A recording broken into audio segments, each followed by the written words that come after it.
chance. Dun, dun, dun.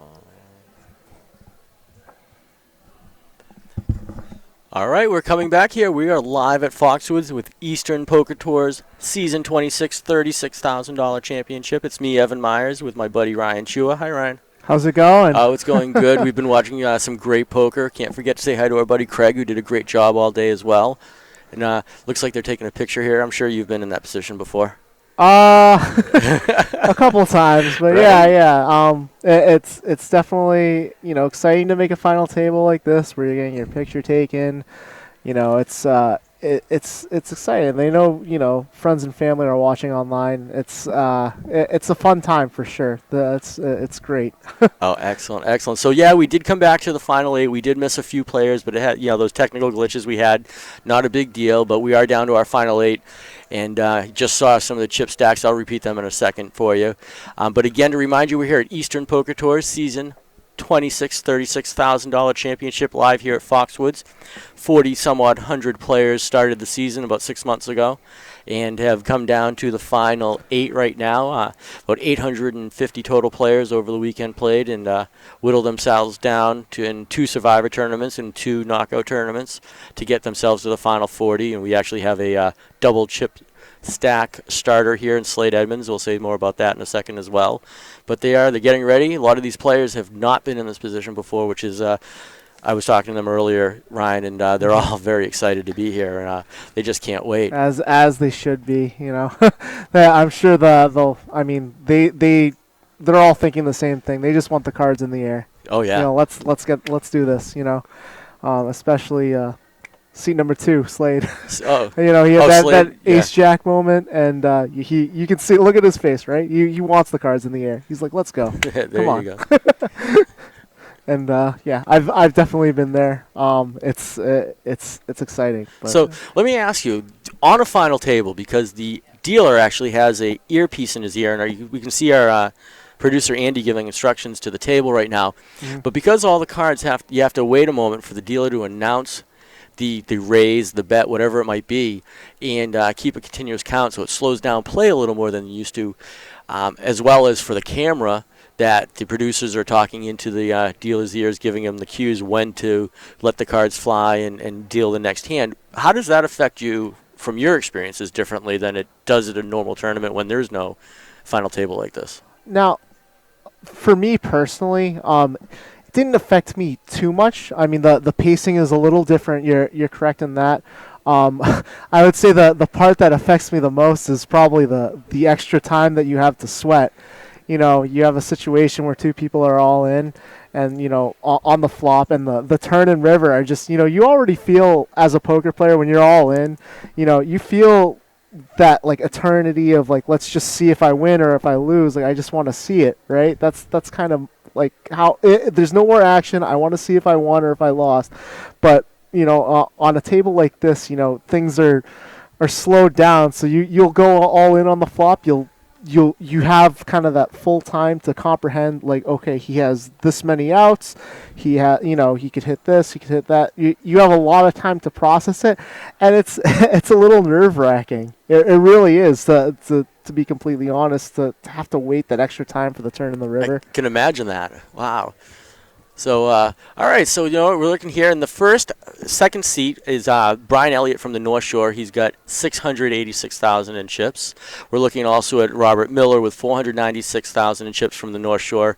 He is third in position in chips. I think we'll probably pan a little over, and our friend Bill Ferdinand, there he is. He's from Southern Mass. I play with him a bunch.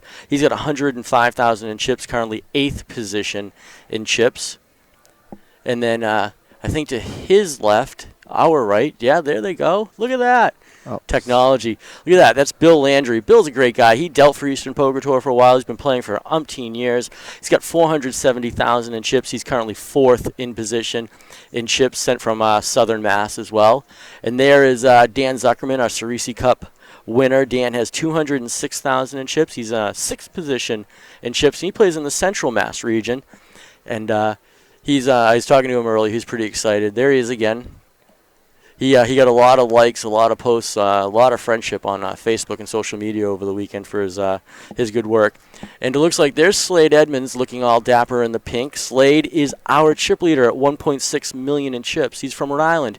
He's a great guy. He's been playing poker all over. He plays some charity events, plays a lot of a lot of Rhode Island. You may see him in Southern Mass once in a while, but he's a pretty cool dude. He's all primped out. He's got his hair and his head all slicked back. You know, and to speak to that, you know. And one sec, there's Richie Huff. Richie Huff with 262,000 in chips in the 8th seat, 5th position. He's from the North Shore, so he plays up in Lowell, probably Wakefield, probably Winchester, that area, great area. And Jean Napolitano in the 9th position. She's currently 7th in chips with 186,000, and she plays in the Central Mass with Dan as well. So, sorry, we just wanted to let everybody know who everybody was, what you were saying. Yeah, so Slade, I love the fact that he is dressed up here. You know, that seems like that's kind of his style, and I like the fact that he's made himself comfortable while he's playing. You know, a lot of people feel more confident if they're, you know, if they're comfortable. Right. And I mean, he certainly looks like he's comfortable. Look at all his chips. You know, I tell people all the time, like, you just gotta, when you play poker, you want to be comfortable. You want to, you know. So, like, I mean, look at me. I'm like the polar opposite. I played this week, and I'm wearing sweatpants and sandals, but that's what I'm comfortable in. And I got my jeans, T-shirts, and everybody that knows me knows I wear the Beatles hat all the time. Mm-hmm. So, of course, I got the Beatles hat on. We're in a casino. Yeah. But yeah. So I think that's great. That's what he's comfortable in. He's not afraid to wear it and kind of boss up and be out there. But it looks like we're getting started here. So that's this is going to be exciting. This is going to be exciting. 8 players left. A lot of action players at the table. It's pretty good. It's going to be a pretty good table, I think. Yeah. I mean, I'm interested to see how Slade plays with that massive chip lead. You know, we've only seen, you know, 3 or 4 of these players like really, you know, a good amount of hands. I know Brian in the 1 seat is a solid player. We saw Richie Huff for a little bit, and from everything I saw, he is, you know, he's a solid player too. Technicality. Brian is seat 2, but he's really seat 1. Right. All right, so there we're off. We are at the final table for season 26, Eastern Poker Tour's $36,000 championship, which means $36,000 at stake right here. $10,000 to first place, all the way down to looks like $7,000 for 7th place there. So we're gonna have some fun. Everybody's cashed out today. That looks pretty cool. That's pretty cool as far as everybody in the final 38 made some money. So if you're in the top 8 right now, 8th is going to get $1,000, and that's a pretty good payday. But you know, people kind of come into these things with different strategy. You know, if I make a final table like this, you know, there are very kind of different philosophies. You can try to ladder up and a few spots, you know, and make a little more money, or you can go for the win. Right. So it's going to be interesting to see, you know, who is really going to want it and really, you know, go for the win, and, you know, who's just going to ladder up. So we got a bunch of limpers here, 3 to the flop. So he calls +2 with Queen Jack offsuit. It's a little passive for my liking, but I understand why. First hand. Yeah, it's the first hand. You don't want to make a mistake. That flop, whoever's got the biggest heart is going to take it here. I mean, no one flopped anything. You know, and Brian realizes this. This is, again, I've been watching him play pretty much all day, and he's going to get 2 folds here. I mean, this is you know, pretty standard. Yeah, I mean, you can't really get called by much there. You get called by 2 spades. You get called by a 3, obviously, or maybe a 4, you know. And even if you have a 4 there, I mean, it's tough to call because the turn's going to be an overcard, most likely. Sure. Hey, so with Bill Ferdinand at 6 big blinds, 103,000, and the blinds are where they're at right now, where do you start to really think you have a short chip stack? Are you a 4? Are you a 4? Are you at 10 times the blind? He's past that. He's well past that. Lately, the trend has actually been like a 20x. It is. It is has that been high now, has right? been the shover fold stack now, because with a 20x stack you have a lot more fold equity. So if you have like a 20 big blind stack, you're not going to get called by marginal hands like king queen offsuit, Right. king jack offsuit. You're going to fold out a lot of good hands that you might not even be ahead of. So it's that's kind of starting to be the trend. I see a lot in the higher stakes tournaments. People open shoving with 16 to 20 big blinds as opposed to waiting. I know a lot of the books say 10 is kind of the standard, but it's kind of evolved a little bit. I mean, you watch some of the World Series footage, you'll see the people with the 20x stacks are getting it in. 30x is really where you start to have to worry a little bit, but 20x is where All right. yeah. And so in some tournaments though that may have a shorter total chip count. You may have 40, 50 players in there, so you're only talking, 40 times the big blind at 10, 20,000. That's almost all the chips in play. Yeah. Do you have a way that you sort of modify it, or where would your next break be, in that kind of standpoint? It's all about table texture and who's left to act. Like if you have action players behind you that you've seen get it in with marginal holdings, you kind of have to be a little more careful. Oh wow. Slate bumps it up here with pocket deuces. Perfectly reasonable. Richie here 3-bets. That's great. I think Gene here has to fold. I mean, like everyone, including myself, loves to see a flop with a pair, with any pair. Because that set is just so tempting to hit, and you'll make a ton of money. But in that situation where Slade has correctly opened his pair and Richie has correctly 3-bet, she lays down the fours, which I think is the right play here. Sure. Not in any position to not make even because we can see the cards. I mean, like, no, a raise or re-raise, you got a weak pair. Somebody's better than you. You have to assume automatically somebody's better than you at that point. Yeah, best case scenario, I mean, maybe he has like exactly pocket deuces or pocket threes, and he's got ace queen, and maybe you're ahead slightly. Oh wow. So looks like Slade made a little move here. Slade Decides to shove all the chips and yeah. put Richie to the test.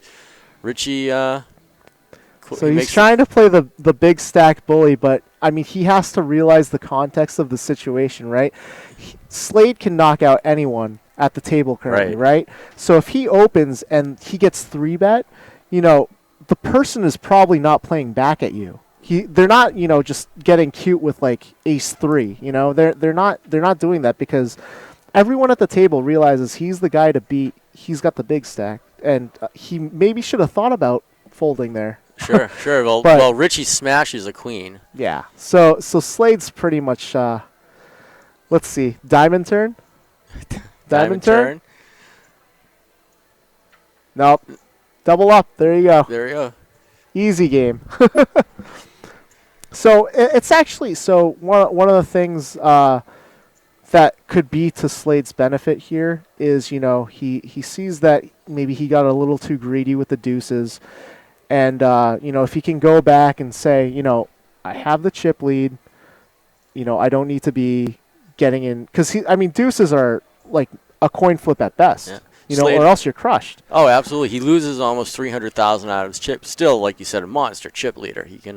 He can afford to do that as long as he doesn't let it get to him. Mm-hmm.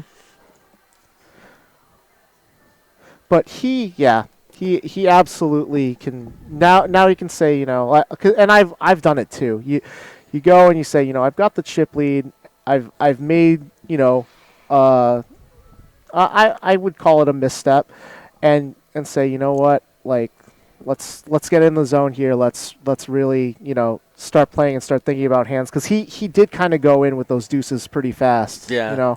I would have liked to see him think a little longer about it. Well, one thing I heard through some of the chatter on the floor is the last couple seasons. So last season was pretty passive. Everybody was very friendly. Everybody wanted to see for a long time at the final table what was going on, what was happening, and there weren't many action moves, per se. And in the season before that, everybody was super friendly and everybody was showing every hand. they're talking this year that no one really wanted to show hands. Everybody wanted to play aggressive, like you were talking about earlier. And I think that's what Slade's, seeing. First couple of hands, who's going to really stick around? We're going to be here for hours. They know it. Yeah. I mean, I certainly don't fault him there, but if you think about the situation in context, I mean, he has to realize that all of these players realize that he's the dominating chip leader. So if he can be cognizant of the fact that people aren't going to 3-bet you or 4-bet you light. They're not going to play back at you because you can take out anyone. You can kill everyone's dream right now. Sure. So he has to kind of be cognizant of that fact and realize, I took a shot with deuces, I opened, I got 3-bet, maybe not the best spot. Maybe not the best. No, you're right. It makes perfect sense. Yeah. I mean, you don't really want to be racing there either. You have a chip lead. You can wait for a better spot where you might be dominating or dominating a hand that's weaker than yours, or you have a higher pocket pair. Yeah. So actions on Bill Landry, and we just had a dealer change as well, so they did take a second to mic up. I think that's Jennifer that just sat in. It definitely is Jen. And I don't want to beat him up too much. Nah, we're not going to beat anybody up. It's all out of love. I don't want to beat him up too much. Yeah, Richie's looking down at his cards. Yeah, lays it down. Jeannie's debating. The 4-7. Ooh. I would have loved an open there with a 4-7 suited with only 3 people behind you. I think the fold on the button by Brian, I think is reasonable. He's got a big stack to his left, in the small blind that, he's shown he's ready to play. And I actually love the fact that Robert just folded his small blind and didn't kind of try to sneak in, right? Like a lot of players do. I think he's cognizant of the fact that if, he's only got one player to beat, he's got to either raise or fold. And to his left is a short stack too. So if he raises and he gets shoved on, he's he's almost committed, and he's just going to lose a pile of chips with 3 high. It's not a good spot to be in. So I like the fact that he gave up the small blind. Sometimes you have to just give up, and that's what he did. So very good, very good. And let's see. I think we have a new guest here at the table. Why, hello. How you doing? Can you guys hear me out there? We can certainly hear you. It's right. Kevin Russell. Kevin. How you guys doing? I'm doing great. How you doing, buddy? Good. Yeah, how's the poker life? Right now, not too good. Oh, no, I don't like hearing that. It's the swings. We have them up and down. It's the swing. So how's your little baby doing? He's doing good. He's real big right now. It's a year now, right? Yeah, already. Oh, that's Time flies. One of the reasons why I took a little vacation from the tables. Kevin Russell, long-time Eastern Poker Tour player from from Rhode Island. From Rhode Island. Charity as well. Southern Mass. You've seen him all over. He's always sporting a cool hat or some cool threads. You know that. Today we got the Pats on. Today go Pats. Right. He's also an accomplished poker dealer himself. He used to love sitting at his table because he can actually deal. It's all about the mechanics. Right. So what have you've been watching some of the poker this year at the championship? What do you think of the play so far? Not too bad. I mean, I see a few mistakes. Like I think you guys were talking about Slade a little while ago, but that was pretty good for him too because it sets a little image for him at the table, letting the table know you're not gonna run over me. Right. He's gonna. So a lot of when you get the chip lead, I think a lot of people are willing to they get tired of you bullying. Right. So they're gonna call you with weaker hands. So maybe that's what Slade was possibly thinking, that this guy was just kind of bullying, but trying to bully the chip leader. Right. Maybe. Excellent. So we got a flop 9-8-5. Yeah, and we'll see if William here has the heart to continue. I don't think he can. I think this is going to go check, bet, fold. Robert's a good player. He's going to continue here. 150K. That's a big bet. That is a big. Yeah, but hey, it worked. He had the right idea, and the right idea worked. So this is the infamous Brian. So I'm hearing. I've never met Ryan. you, Yeah. Ryan. Yeah. Ryan, nice to meet you. Nice to meet you. Heard a lot about you. I watch. I pay attention, even though I don't play. Yeah. Thanks, man. I appreciate that. Oh, very good. So what is going on in the world of Kevin Russell? Let's see. Family and life right now. Right. I'm looking to get back at the tables. I was just talking to Craig and everybody about Atlantic City. You guys are going down there in Yeah, December. So, yeah, just 20. Where is it? I think it's 24 days, something hours. If you look at the website, it gives you the ticker. Yeah, so I'll be down there for that. That should be fun. I missed it last year. A little busy. Family. A little busy. Little Kevin. Yeah. That's awesome. Kids will do that. Yeah, but he's here now. He's healthy. He's good. So I'll be returning. Season 27, I'll be playing EPT a lot more. I haven't played the past, 2 years? I don't know. I don't remember the last time I saw you. Yeah, it's been like, wow, 2 years. Oh, I'm coming back, guys. There you go. So can't wait. Can't wait. Let me just say, I'm becoming a big fan of Richie's play here. I haven't seen him play much, but what I have seen him play, I think he's played very well. So I think here raising with the Jack 10 off is actually good. His sizing, a little big, but still, the right idea. Brian here, calling with the ace-5. See, this is a tough spot. You have so many players behind you. It to me, in that seat, in this scenario, you have to either be raising or folding, and you could justify either, Sure. depending on how you've seen the other person play.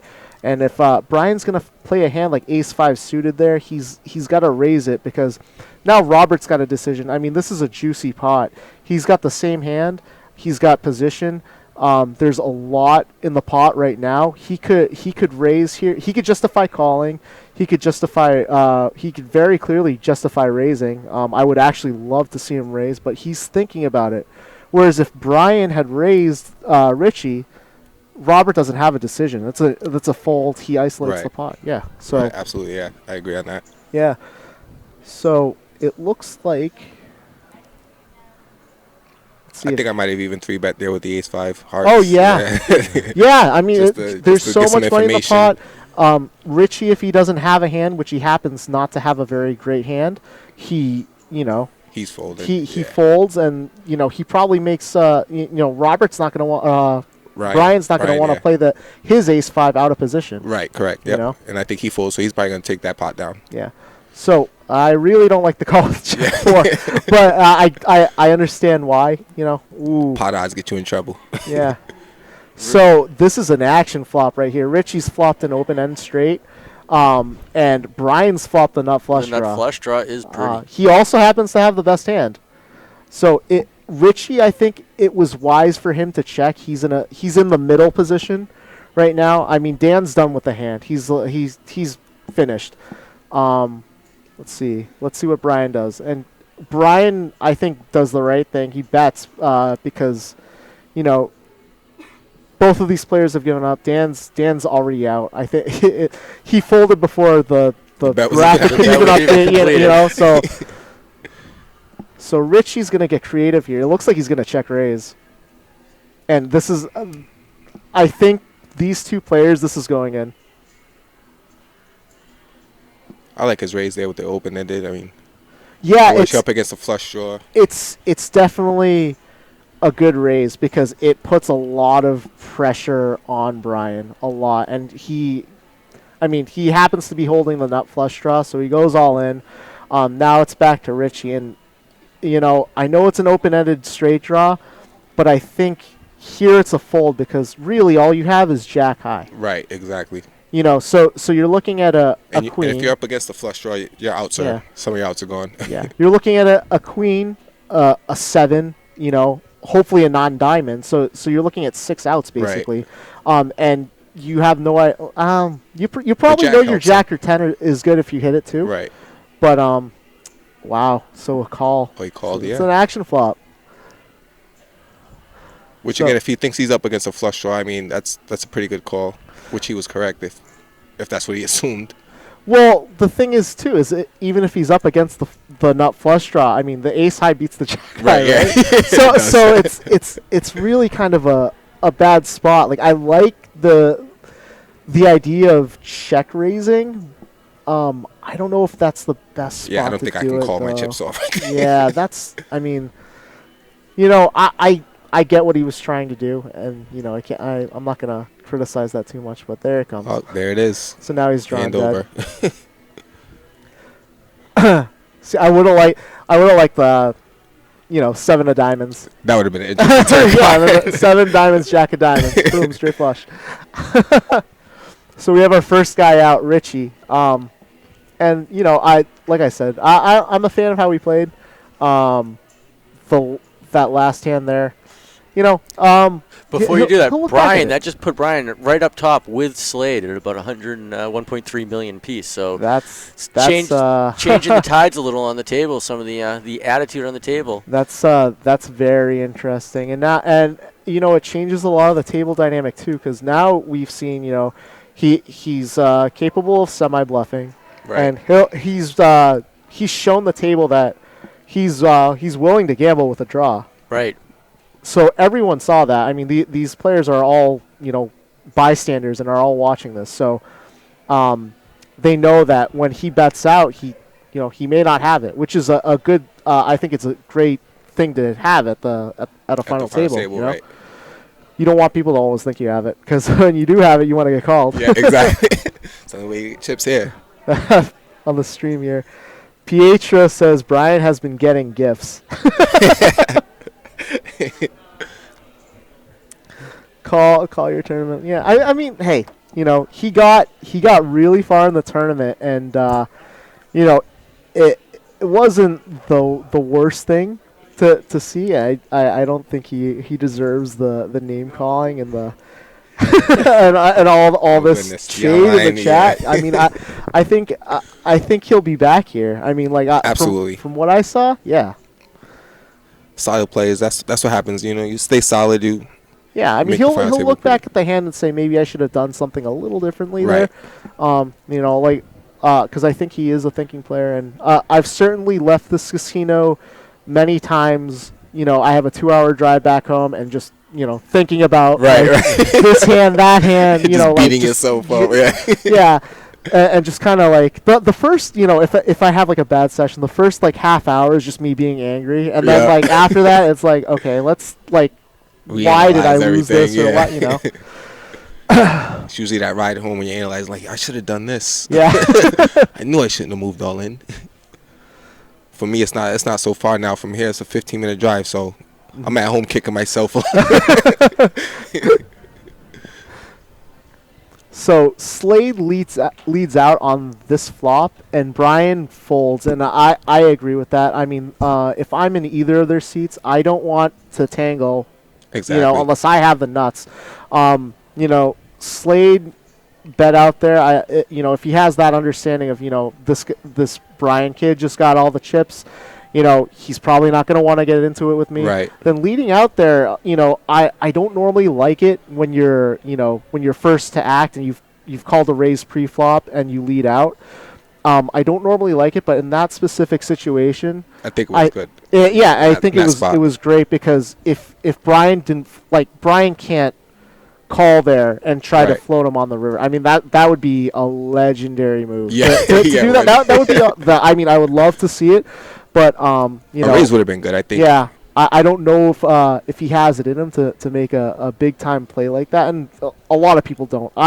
Sometimes I don't. It's right. It's, but again, like I said, they got all the chips at the table. Why even play against each other right now? Right. I mean, there's a lot of money up top, left. and you don't, with the chips that he has, he doesn't want to go out. So we have Robert here, bumps it up with ace jack, standard. Let's see if he was in a tough spot earlier with ace jack. I don't know if you saw that.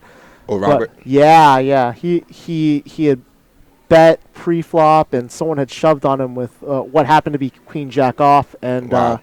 Robert tanked for probably a good 3 or 4 minutes, which I think is really admirable, and then made the call, and it happened to be the correct call. And it held up. Yeah, nice. So kudos to him, definitely.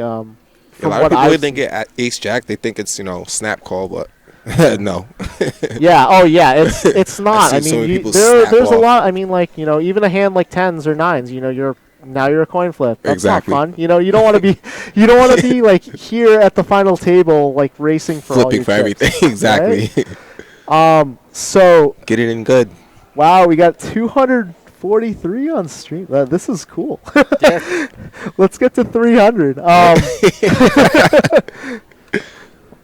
Let's go. Get online. Yeah. Get your friends. Tell them. Open up like 2 windows, right? 3 windows. Tell a friend to tell a friend. Come on. Make fake accounts. One of the biggest poker companies in New England at Foxwoods. Come on, you guys are missing this. Oh, so William that's a pretty tight fold. He folds the ace-5 suited. I mean, I understand he's... I don't think he has the biggest stack, but, I mean, when it folds around to you... You gotta put something in. You gotta put in something. Even if it does have to go all in. You have to be willing, like, you know this. So right. You have to be willing to die. Exactly. You got to be willing to die. I mean, that's the thing. And if you're not willing to die, then, the why best you can hope for is, like, yeah. What? So why are they playing? Yeah, you gotta exactly. take your chances. Come on. So, I mean, I can see why a player would fold there, for sure. I don't blame him, and I love this. So, Gene flat called in the small blind, and Brian happened to wake up with a pair of 4s, but, when you flat call on the small blind, it's now you're out of position. You're gonna, and best case scenario, you're gonna see a flop, but you're gonna be out of position, and you're not gonna know what to do on the flop because you have the big blind could be holding anything cards. Exactly. You have no information from limping. Yeah. So. Not to mention, most times you're gonna miss the flop anyway. So. Mm-hmm. I think a lot of players make that mistake, limping in a small blind. Yeah, I'd rather see the raise there. And I understand why. It's half price. Everyone loves half price. Right. I go to places for half price. Yeah. Like I don't even care if the food's bad. I'll go. Right. If it's half price. Deal's a deal. Why not? So let me interrupt here for a second. Just want to remind everybody, because we got record numbers watching right now. We want to remind everybody this is the Eastern Poker Tour Season 26. $36,000 championship live here at Foxwoods Resorts and Casino in Ledyard, Connecticut. We started with a little over 4,000 players 6 months ago. 7 regions comprised of Massachusetts, Eastern Mass, Central Mass, Southern Mass. Wow, 4,000. This company is growing. It's growing. Wow. Rhode Island and Southern New Hampshire, we don't want to forget them. And everybody's been playing all weekend. We had 478 players play on Saturday. Anyone that had a win throughout the season. Sunday we had 370-something players. Wow. Anyone that accumulated enough points throughout the system to play. They all whittled them down to the final 16 each day, along with each monthly winner of the top points earners from each region, and comprised of the final 40 players. But this year we're starting at 38 players.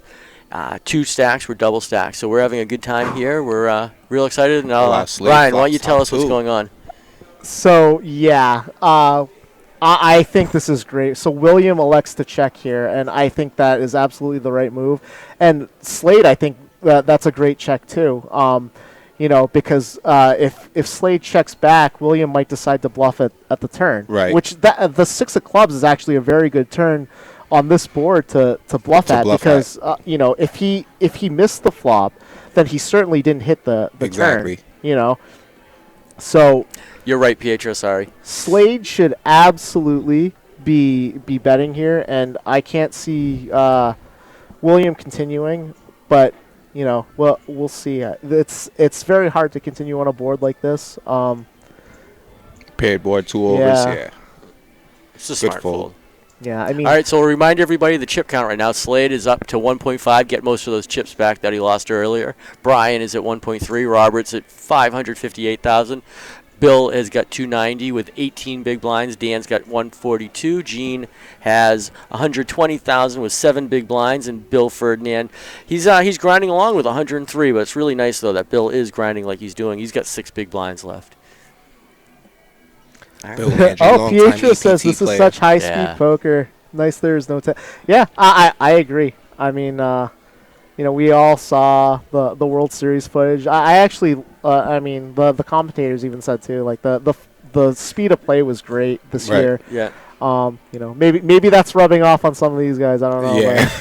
But, it's great. When you can see a lot of hands. Especially with 30-minute levels, the blinds go up so fast. You really do want to see a lot of hands, and we see here Dan is going to shove. What did he shove with? And Jerry definitely wouldn't count Bill out. We can promise you that. Ace jack suited. So perfectly reasonable shove. Absolutely. He'll probably take it down for you. Oh, looks like Robert's got a decision. So that's a pretty hand. King 9 suited is a pretty hand. I won't tell anyone otherwise that you can make money with King 9 suited, but when you're facing an all-in of this size and the blinds are what? Are they 8-16 now? Or no, they're are they 2-4 or 3-6? Or are they 4-8? I'm doing a real good job here. Right. No, is it 10-20? Yeah, I'm just gonna 10-20. So I knew you'd see that eventually. Horrible. It's sorry. So it's 10-20. It's been a long day. It's been a long day. Yeah, it has been. He's looking at a 6.5 blind shove, and I mean he doesn't have, he's got a decent stack, but he doesn't have a lot. So with just king high, I know it's a pretty hand. You can't really call it off there. You can easily be dominated. You can, I think it's a good fold. The big blind shoves behind you, then what do? Yeah. Well, I mean, the big blind didn't have many chips, but I still like the fold there. Yeah. I mean, any ace high beats you if he's playing ace deuce. Right. I mean, you're losing. So it's a smart fold, but it is a pretty hand. And it was pretty and it's suited. So let me ask you, Ryan. Yeah. There's a lot of percentages out there, a lot of reasons people call suited cards. I want to talk about suited cards and the I love them. The 2.5% maybe that it gives you, and is it more why are people so hung up on 2.5% being such a great deal? I mean, I make a lot of decisions during a game. If it's marginal and my hand is offsuit, I'll fold versus like calling or raising. Because I mean that 2.5% does mean a lot. I mean you can hit, even if you see like one of your suit on the flop, you have possibilities. You have a lot more possibilities of improving on the turn if another one were to hit. And runner. I mean the percentage is extremely low to hit like a runner flush.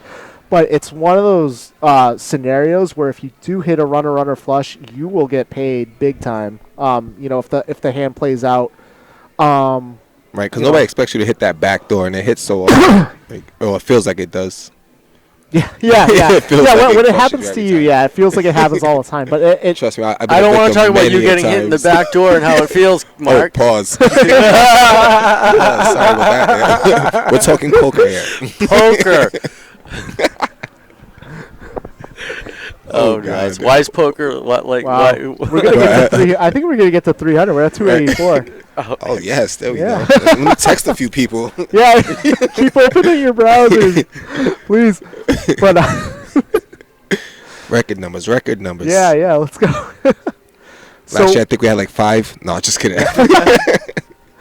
So we're 7-handed now. The dynamic shifts a little bit. I mean, you're getting down to short-handed, so these players can start opening up a little lighter. And you see Brian here; he's thinking about the Jack-10 offsuit. And he absolutely should be. I mean, he's in the hijack.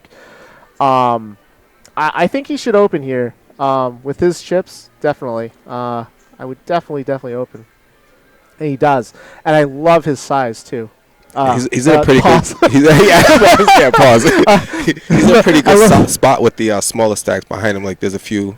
Yeah. It's a great spot, and I think he's risking the minimum with a marginal holding to just take it down now. Versus if Robert were to wake up with a hand and he raised to 150K, he can get away from Jack. Absolutely. So he folds out.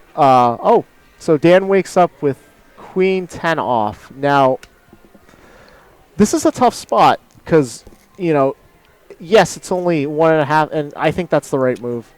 If you're not willing to shove with that hand, Right. then that's the right move with his chip stack, because you can't really just call off another 1.5 blinds, because they mean so much right now. Nope. Slade's still on top with yeah. 1.5 million. Brian's got 1.3. Robert at 544. I think Bill I shoved there is with at Dan stack 250. too. You would, huh? Yeah, absolutely. With Dan stack, queen high. Yeah. It's tough. I mean, we see the whole cards, Right. and obviously we Queen 10 versus Jack 10. Yeah, get it in. Obviously. Yeah. But it's very tough, because it's dominated by a lot of opening hands. I mean, he happened to be very ahead there, but he can't possibly know that. I mean, I know if I'm in the final 7 at any final table, and I look down at that with in this specific situation, Right. you don't feel great. Right. Like I said, sometimes you gotta die. Yeah, You gotta die. absolutely, absolutely. And that's one of those spots I might have picked there. Yeah. It's easier said when you see the cards, like you said again. Yeah, a lot easier. Absolutely. Robert folds. Bill folds on Mr. Landry. He drops the button. And looks like Dan just gave Slade a walk. Waka, waka, waka. And he shows... King. King 9. That's a good hand. Yeah, Slade creeps up a little more. Yeah, Dan's in a rough seat with his chip stack, because he has a huge stack to his left there, and he can't really, he's not gonna steal. We've seen Slade already get it in with deuces against queens, so he knows Slade came here to play, so Right. he can't. He can't get cute with really anything. He kind of has to wake up with a hand. So we have Brian here. We'll see a fold.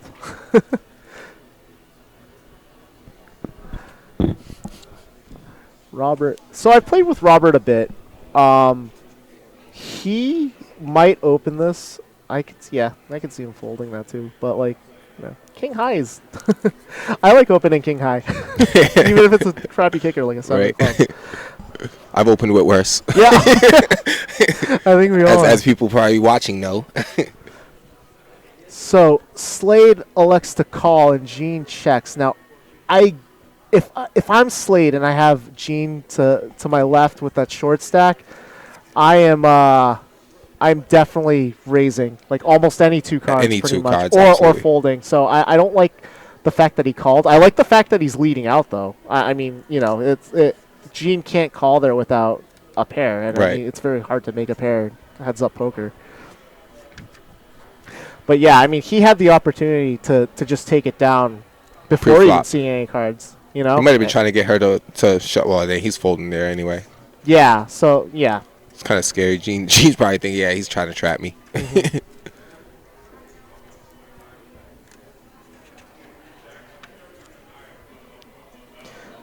Gene is looking to climb the money ladder, someone said. Yeah. Well, I mean, that's definitely a strategy, Like I said, there's a lot up top. That's what I would be going for. Right. But, they're like few $100 pay gaps, like, 300, 500. So, I mean, if you move up a spot, you're still making a little more. So just wanted to take a second. You probably just noticed that the ticker has stopped scrolling across the bottom. Should be back up in about 30 minutes. Lots of technology going on, lots of things interacting with one another, lots of components that just have to layer themselves on top of all this bandwidth. So every once in a while you do have to reset a couple of the little pieces here of the puzzle, but we'll have that back on soon. Look at this. Look at this. Slade wakes up with Ace King On the button. That's a great spot to it. Oh, And Gene's got the Ace 5, so yeah. Yeah. And there it I think goes. that play is perfectly reasonable. Yeah. I think Slade here definitely got a little lucky waking up with the tier 1 hand on the button where you're supposed to be raising 70-80% of your hands. So And then a short stack, of course, wakes up with an ace. yeah, They're I going mean, all I in. think that for Jean, we can see that she's dominated, and this probably sucks for her a little bit. But that I think is the right move with the Oh, ace you're 5. right. Slade's button limping on the open. button with the big stack. He can't suspect he has an ace there. He could be No. doing that with anything. Yeah, absolutely. Oh, wow. And Slade's shown he's been willing to gamble. yeah, You know, he has, and Slade, now Jean's top in two. bad shape. smashes the flop. She's done. So, would have been funny if it went like 10 jack for a chop. That would have been sick. Well, 7th. I've had it happen to me before. Right, yeah. Top 2, and then just like the Runner, board runner. straightens Yeah, out. And you're like, thanks. So let's congratulate Jean. She finishes in 7th place. She does get a nice check for $1,200. Yay, So good go, job. Jean. And way to represent Central. She's Yeah. a pretty solid player, too. She is I like pretty her. solid. See her in the charity events quite a bit. Yes. yeah. That's yeah. where I know her from, playing charity Yeah. events, yeah. I mean, she's pretty card dead here, but I didn't really see her make any mistakes, No. really, Right. except for maybe limping. No. the Slade small sitting blind on- discounts. Small blind, But right. that's, you know, She's pretty solid. yeah, That she is. pretty solid. But Slade now creeps up ahead even more. 1.7 million. Brian is right behind him with 1.3 million. Now, let me ask you guys this. They're down to 6. You guys pick any favorites? I've been watching Brian all day, so I'm a Brian? little biased. I think you know he's got chips now. I think based on the way he's playing, Right. you know, I'd love to see him go heads up with Slade. Yeah, You know, I'd I'm love with to you see on that that. Yeah. that heads up battle for sure. But I've been rooting for Brian. You know, after the first few hours of seeing him play, and I'm still rooting Okay. for him. So I got my money on him. nice. Evan, who you rooting for? I have no favorites. I like Oh, them all. come on. No, I can't. They're I'm all going with my good. buddy Slade. I'm going with my Slade's got the chip stack, and he's a Rhode solid Island player. Let's go. I mean, he's got a certain swag. I mean, Yeah. look at how he's dressed. He's got the I pink mentioned shirt. it at the See? start. I told him You know- it's good luck. Yeah, he's got a certain swagger about him. I like, you know, I like what he's doing here. So he makes it a little smaller here than the 75K. He makes it 50K. So Brian's got the king jack. Definitely, you know, against Slade, that's a perfectly fine call. But you have to also realize you're pricing in the big blind as well. Right. And is this a raise? I Actually, love. 3-bet. You know, that's wow. That requires that bet there requires a lot of heart. Just the context of the situation. You know, Slade's got a monster stack. I think he's got more than Brian, right? Right now.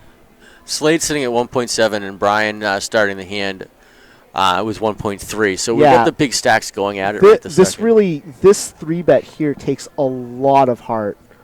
A lot of heart to do, and I commend Brian for doing this. And it back to Slade, it puts him in a tough spot because he knows from what we've seen, he probably knows that Brian knows, you know, he can kill Brian right now. Right. You know, so the fact that he's sitting here with a pretty good pair, but you know, it's still just nines. Now, do you think it has anything to do with the fact that, you know, Slade just had ace king, and he could be thinking, you know, he doesn't have a hand this time? 2 hands in a row. 2 hands in a row. I You know, actually do you think that plays when into a player when a player does this, the you know, shipping a big pot and then betting out the very next hand, I Right. actually think they have it a lot of the time. Yeah. Okay. Because you know, you kind of have you're going through that rush of like, oh, I'm stacking up my You're getting chips. Like, you don't want cards. to really play the next hand, at least you know, from my perspective. Right. I think Slade, you know, this 3-bet is a reasonable size. He didn't go nuts, so I think we're gonna see a call here. I think we're gonna see a flop. I don't think Slade can raise here because, again, the context of the situation. These two have monster stats. Right. You know, but not nines. You know, it's too good to just fold to that 3-bet. Absolutely. I agree. And he calls. So this is going to be interesting. Yeah. I really want to see them. I want to see a queen high flop, but I want them both to whiff. Yeah. Just to see what happens. Like that's what I want to see. Oh. Ah. Wow. So that plays itself. Well, we got all spades. Yeah, I wish Slade had the 9 of spades. So I mean, That would be good. Brian just. Yeah, so Bombs Slade, that pretty much locks Slade up. He can't. That's an easy fold. He can't. I mean, he's Hollywooding here. Yeah. Saving face. Come on, just fold. Yeah. Sometimes I mean, you gotta Hollywood a little. Honestly, it's not something I do. But do you do Hollywood? No, I don't see no point in that. You don't break it to the next hand. Oh yeah, Evan's just staring. You can't see this look on Evan's giving me the stare over here. Like, Kevin does in Hollywood. Yeah. That song for Hollywood was named after you, buddy. Okay, once in a while. All right, so Slade, only it's Evan. Yeah, right. Only if that's me. You'll get in that proverbial stare down. With Yeah, like what are you doing? What are you doing? I'm the big blind. What the? See, I love this. Brian just scooped a huge pot, and with that, he's basically telling Slade, "I'm not afraid to play against you. Absolutely, yeah. I'm not afraid to get it in. Like, let's do it. I don't care that you have me covered and there are other short stacks at the table. Right. I think the way he played that hand was fantastic. I honestly didn't think he would he would raise there. Right. Given the context of the situation, I know I wouldn't have. I wouldn't have the heart to do it, like against the big stack, but I would certainly call. But I mean, by raising, he gets the flat. He gets the flat call. He gets the extra 100K from him, and he happened to just smash the flop, which helped. And he took down a bigger pot by 3-betting. Right. Slade looking at connectors again. Yeah. So Slade, just lost a hand. He's thinking. And yeah, sometimes I see players do this. Little limp. Like they lose a hand, and then all of a sudden their fire goes out a little bit, and they lose a little bit of aggression. So this is perfectly understandable. I've certainly done it. You just want to see a flop and get lucky the next hand, and try and get some of it back. But you got to kind of play it one hand at a time, and I would have liked to have seen him open the 7-8, like great. Bump it up 3 in a row. Yeah, because especially he's you get into your head a little bit. He starts thinking, oh, these players are playing back at me, so I can't open, and right. I'm handcuffed. But he's still safe. Yeah, I mean, he's still second in chips by only a little bit. I think Brian took it over there, but yeah, he did. We'll get a chip update in just a moment. Wow. So, it looks like we have 3 people in, actually. Bill checked his option. So, if I'm Robert, I probably lead that flop and just try to take it down. You flopped an open-end straight draw. You have an overcard to the board. There is a very good chance that you just take the pot down. And Bill gets in his... Oh, he was very short, so Bill gets in his chips, and he made a pair. I mean, that's right. You have to just you just have to get it in there. Now, who you think more likely to call here, Slade, open ender with the pair? Yeah, I don't think he can, because of how the hand played out. Did he fold? He called too. They both called. So yeah, Robert's got to check this, and Slade checks too, and I agree with that. You have a player all in, and what is the queen? Yeah, the queen 7's gonna take it. So just like that, a triple up. Oh no, it's a tie. It's a tie. Ace hit the river. Top pot, paired board, the 9 pairs. Yeah. Wait. 9s and 7s with the ace. Yeah. Oh right, so they chop chop it up. Yeah. That took me a second. I'm doing a real good job tonight. Get this man a coffee. It's a long day. I've been here talking since 12:30. So all right. So on that note, we're here at Foxwoods Resorts and Casino in Ledyard, Connecticut. It's Eastern Poker Tour's Season 26 $36,000 championship.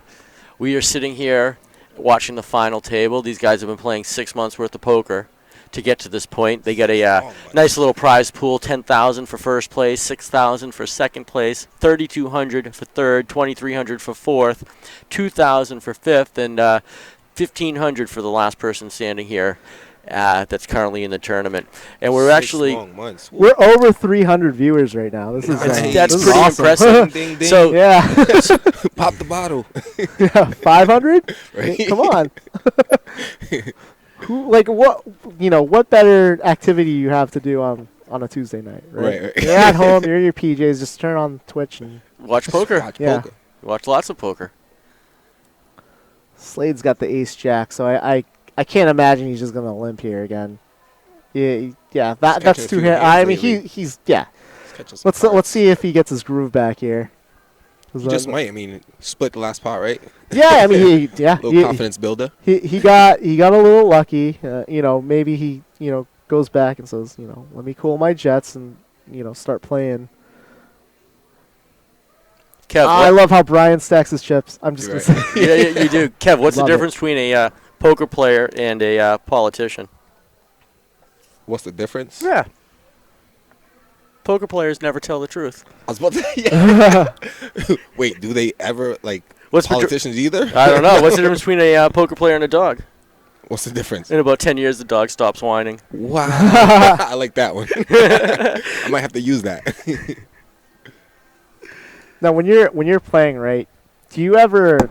And I do this a lot. Do you ever kind of jump to conclusions as to how a person plays by how they stack their chips? No, I really don't pay that any attention, to be honest with you. What'd you say? Like how they stack their chips. You didn't pay any attention. Sorry, you didn't get that one. Evan's busting my chops over here. I see you so huh? infrequently, Yeah. right? So Slade's sitting on 1.6 million in chips. Brian has got 1.5 million. Robert is at 448,000, and we'll get the rest in just a moment because it came off so quickly. Oh, it's Monday actually. I said it was Tuesday. I let that You are slide. batting 1,000. I love the chat has to tell me what day it is. Oh, chat's been correcting Yeah. us all along. It's awesome. Oh, now I know that football's on. Uh-oh. That's why my phone's blowing up. Your phone's blowing up. You got a little. Friends, yeah, they got some wings over there. You got a little fantasy going on. No, I don't play fantasy football. No. No. Oh. I did the first year. It was kind of boring. I ain't got time for all that switching lineups. Coach is lying. This person's sitting out and they're starting. All right, let's see what. So he's got a. He should absolutely shove the king high here. It's folded around to him. This is basically a gift, and he doesn't take it. Yeah, because if he shoves there, he gets the jack-9. The jack-9 folds every time. And the thing, too, is they're both short. Right. So, I mean, unless they have it, then... Oh, he definitely gets through. Oh. Jack 7, he definitely gets through it. Dan is a legend. That's great. He realizes he has one player to beat. He has a pretty decent holding for the big blind. And that's absolutely I agree with that move 100%. Nice little stack. And he happened to fold out a better hand. I mean, we see the cards. He happened to fold out a better hand. That's kind of the, that's why aggressive play pays. Because of that kind of thing. Dan, he's another solid player. I think I played with him through charities also. Yeah. Was he the one that won the Cerisi? I was just about to ask Dan that. is the one that won He this. won? Yeah, Nice, good for so him. I mean, he's a player. Dan, he he certainly is. Here on Dan's the been final playing table? charity Wow. poker in the Eastern Mass for Forever, 15, 20 years at least. Sheesh. Oh, yeah, well before Seasoned. Helping Hands and Eastern Poker Tour merged, when Helping Hands was doing all those large Wow. charity events. So, yeah, Dan he's not scared to be in this moment. He gets Wow. it. So you say he's probably one of the few comfortable people at this table then. Oh, yeah. I know my first time I was very, very nervous. Oh yeah. So Dan ships here, and I actually, with such a premium holding, I love getting tricky here, especially with how Slade has been playing. So I might have elected to slow play and just call and see what Slade does. Slade, Now, you're right. yeah. Now again, we happen to see Slade's cards. He has do 6 offsuit. So, unless he's got the heart like a lion, he's not gonna. Right. he's not gonna go crazy. So I mean, that would have been bad if he had checked. He misses a little value, but Slade's been playing, so he could have very easily had like a king 9 Right. and looked down at it and bumped it up. If connected with something. if Dan elected to just flat call and then boom trap Right. trap sprung. So while we have a little break here in between hands, we'll take a second. There's what's the difference between this is not a joke, Okay. a lucky hand and a good hand? We always hear people that aren't even in hands congratulating other people that win hands, and always are telling them good hands. You consider, but they could have turned and rivered in order, and sucked out in order to get that hand. Right. Do you consider that a good hand? I consider that a lucky hand. But the fact that everybody is always complimenting everybody on good hands, do you think people just don't realize how it was played out, and it's really not a don't good think hand, or they they're just mean- seeing the final outcome of it? Right. I think they mean the final outcome. I don't think they mean the cards themselves are good. It's just basically saying, you got lucky, kind of. Well, Good hand. the person who may have taken the loss is saying good hand, like in that sense. Right. But the person who, that isn't in the hand, who's just watching and sees the final results. Oh, that's sarcasm. You think, all right, You know, That's So- sarcasm. Yeah. I'm one of them. You But yeah, see, nice hand, buddy. you see like the nice hand a lot at the higher stakes because a lot of the hands don't go to showdown. right? So you see, like there'll be 3-betting, 4-betting, and then like a fold, and you'll see a player say nice hand, and I actually look at it as a conversation starter because they are now they're curious as to what the other player had because they folded to them. Okay. So it's kind of a way to start the conversation, and I've fallen for it before too. If someone, if we're in a big hand and someone says, nice hand to me, maybe I'll start talking to them. Maybe I'll reveal a little bit of what I was doing it Right. with because it's just a generic conversation starter. It's polite. Well, People say it. We have it all in. Let's Yeah. take a second here. No, very cool. Yeah, Jack for a chop.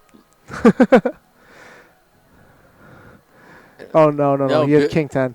Yeah. Yeah. It looks like So Bill just jumped up there. Look at that. Go, Bill. 195,000 now. Yeah. But I like that he opened with the King 10. I mean, he has to call the Ace King there and find out he's dominated. But I mean, really, he didn't lose. He didn't risk that much. Right.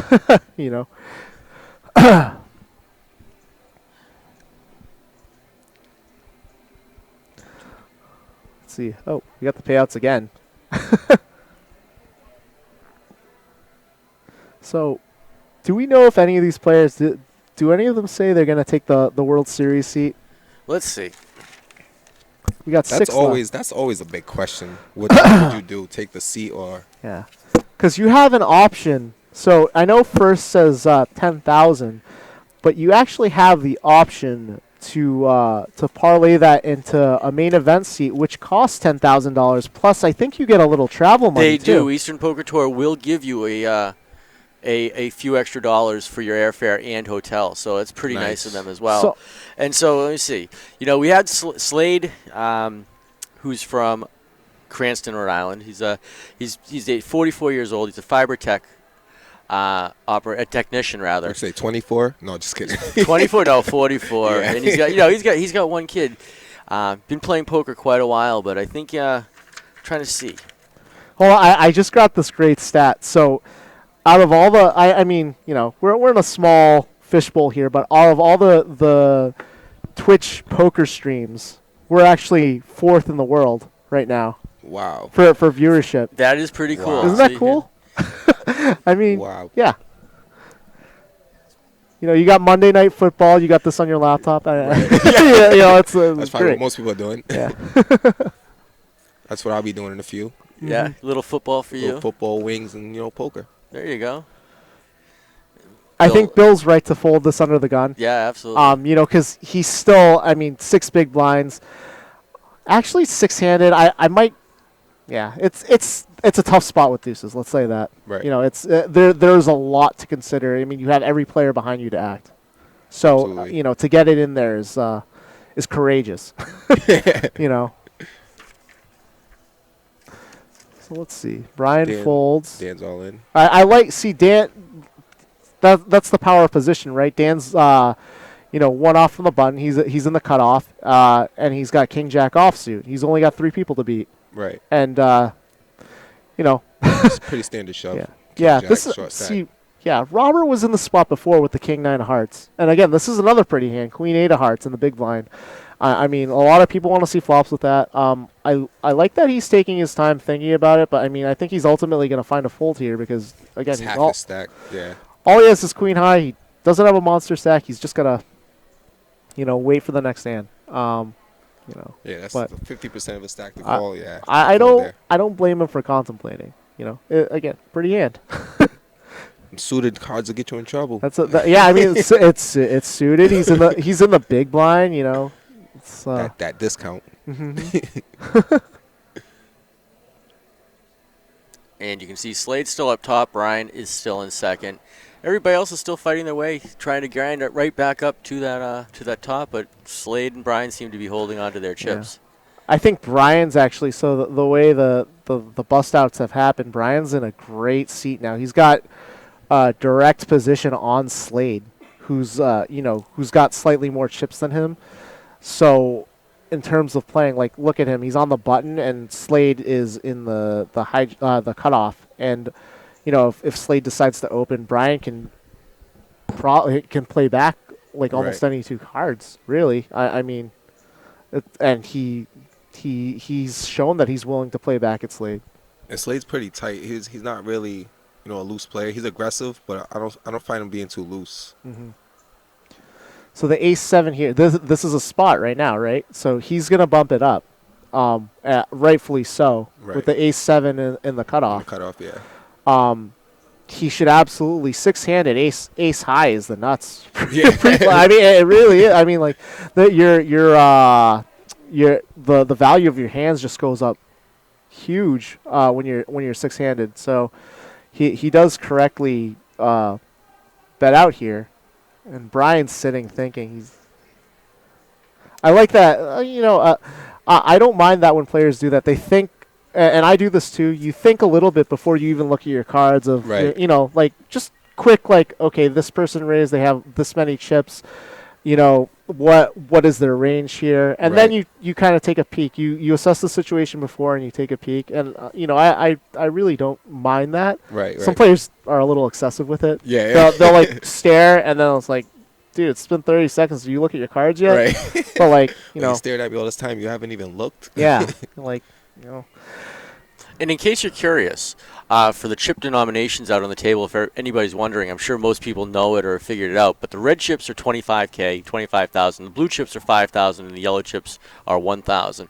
And there's another chip count there. As you can see, Slade's still on top, and Brian's still in second. Bill's 5 big blinds at 157,000, and William is right ahead of him with 187,000. So the comment about the microphone, is it too soft, too loud, or just doesn't sound good? Oh, is that my microphone? I don't know. Maybe it's one of ours.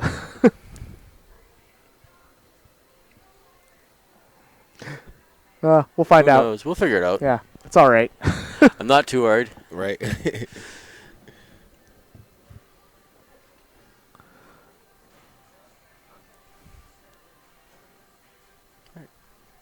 I don't see him opening that. No, Dan should be folding that. Yeah, that's yeah.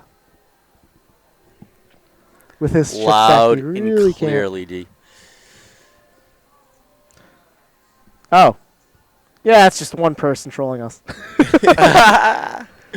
Good job, you got me to say something on stream. Unshackled spirit.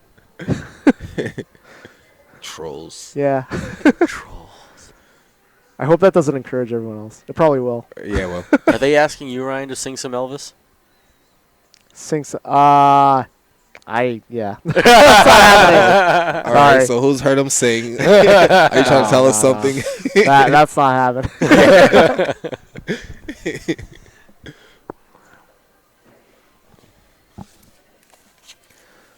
So we have Brian here thinking about ace-6. Oh, Slade had just flat called, so I don't think, I don't think you should be doing that in that seat. And Brian correctly, I think, opens here. And again, with the way the seats are arranged, Slade isn't a. He has to fold. I mean, he can't. I mean, if he calls here, I would say it's out of frustration. Right. Ryan, you're getting requests here. You're getting requests. Kevin Allison Holbrook says hi, by the way. Allison. Hi, Allison. Thanks for checking in, Allison. I'm all shook up.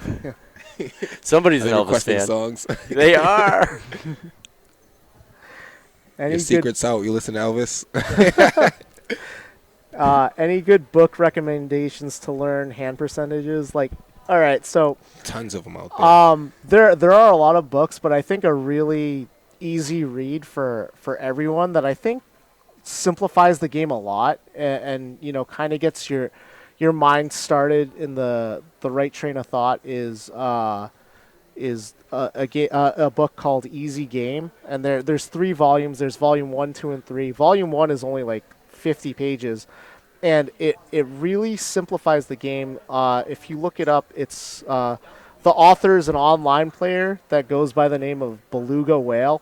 Nice. Yeah, and it came out a little while ago. But as far as book recommendations, I would definitely recommend that. I love how he has it written. So volume 1 is kind of ABC poker, Right. and then volume 2 is how to beat ABC poker Okay. players.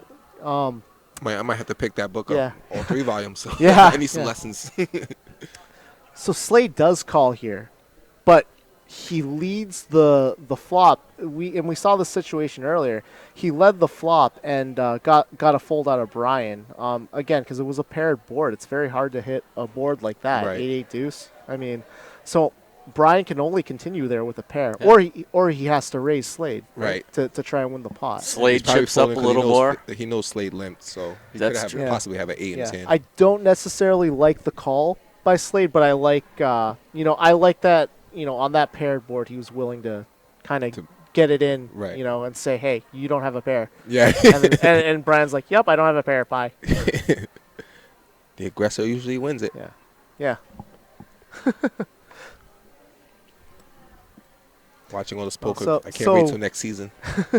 Sixth is getting 1550 now, so all these players are getting at least 1550. That's a pretty good payday. I mean, the players qualified to get into this championship, but the entry into the actual championship, EPT only charges like what? It was $35. It's a $35. It's actually just a dealer fee. Just for the dealers. Yeah. So That's I mean, great. you paid $35 to enter this tournament, and now you're gonna get at least $1,550. That's Talk about value, Right? that's Talk pretty about cool. value. I mean, that's I mean, and first is 10,000. I mean how many players can say I spent $35 on a tournament, shipped it, and got $10,000? Not a bad weekend's work, huh? No, It's a lot of not at fun. all. And as the screen shows, we're at the Eastern Poker Tour Season 26 $36,000 championship here live at Foxwoods. The players just went on a quick 10-minute break. So we're still hanging out. We're having a lot of fun. Kevin, thank you so much Thank for you hanging guys out for with having us. me. Yeah, man. Again, It's nice been meeting you great. again. Good seeing you, buddy, as always. Evan, we will meet again. We will meet Yeah. again, my friend. That's I'm for gonna go sure. watch this football. There you go. guys have a great Who are night. you going for? The Seahawks or the Bills? Oh, you got a Pats hat. I'm Yes, never an mind. Eagles fan, so He's going I'm for the nobody. bird. No. Yeah, it's tough to. Yeah, I mean, you're just watching this game. I Just don't know to if you got money. watch. Do you got money on the game? No. No? I'm just going for the wings and the bear. That's what I'm voting for. All right, guys. Have a good night. You too. Thanks, Kev. Thank you. You're welcome. Right. All right, so we're gonna go on a break too here for a moment, figure it out, and we'll all be good.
Hello. All right. Oh, cards are in the air again. I don't know if I did the levels right. I might not have done the levels right. I'm sorry. Oh, All right, we're good. We're good. We're totally good on that. okay. Yeah, rock on. Real professionals here. We have fun. We run a tight ship here. So we're back. We're six-handed here. Brian here thinking about opening with ace-8 off, and he elects to just flat call. I think with the chip, with the amount of chips he has, he really has to keep the pedal down and keep the pressure on these short stacks. So I don't like you're giving these short stacks a cheap flop to see. To maybe get lucky. So I don't necessarily like the fact that he just called here, because he probably he gets the 4 high to fold. He probably gets Dan to fold because they're both very short. So and yeah, Brian flops middle pair, but Dan also flops a pair, and it's very tempting to lead out here as a player with the 6 and no aggression, but I think it's wise to check there, because you're only gonna get called by better, and you're only going to get raised by better too. So it's perfectly reasonable to check there, and actually here too, it's perfectly reasonable to call. Flopping a pair is tough. Ooh. So that diamond's actually not going to scare Brian at all. I mean, he turns trip 8, so he for sure knows he has the best hand. And I would imagine... Oh, and Brian checks. So I don't know if I would have checked that turn. It leaves the... So if Dan were a sicko and and on the river was able to shove, it puts Brian in a tough spot, because now he's thinking, flush. I mean, I think he may call with the 8, and Brian here finally he decides to bet out for thin value for 60K. Really, the only hand that can call him that's worse is a 10. I guess a 6 calls too.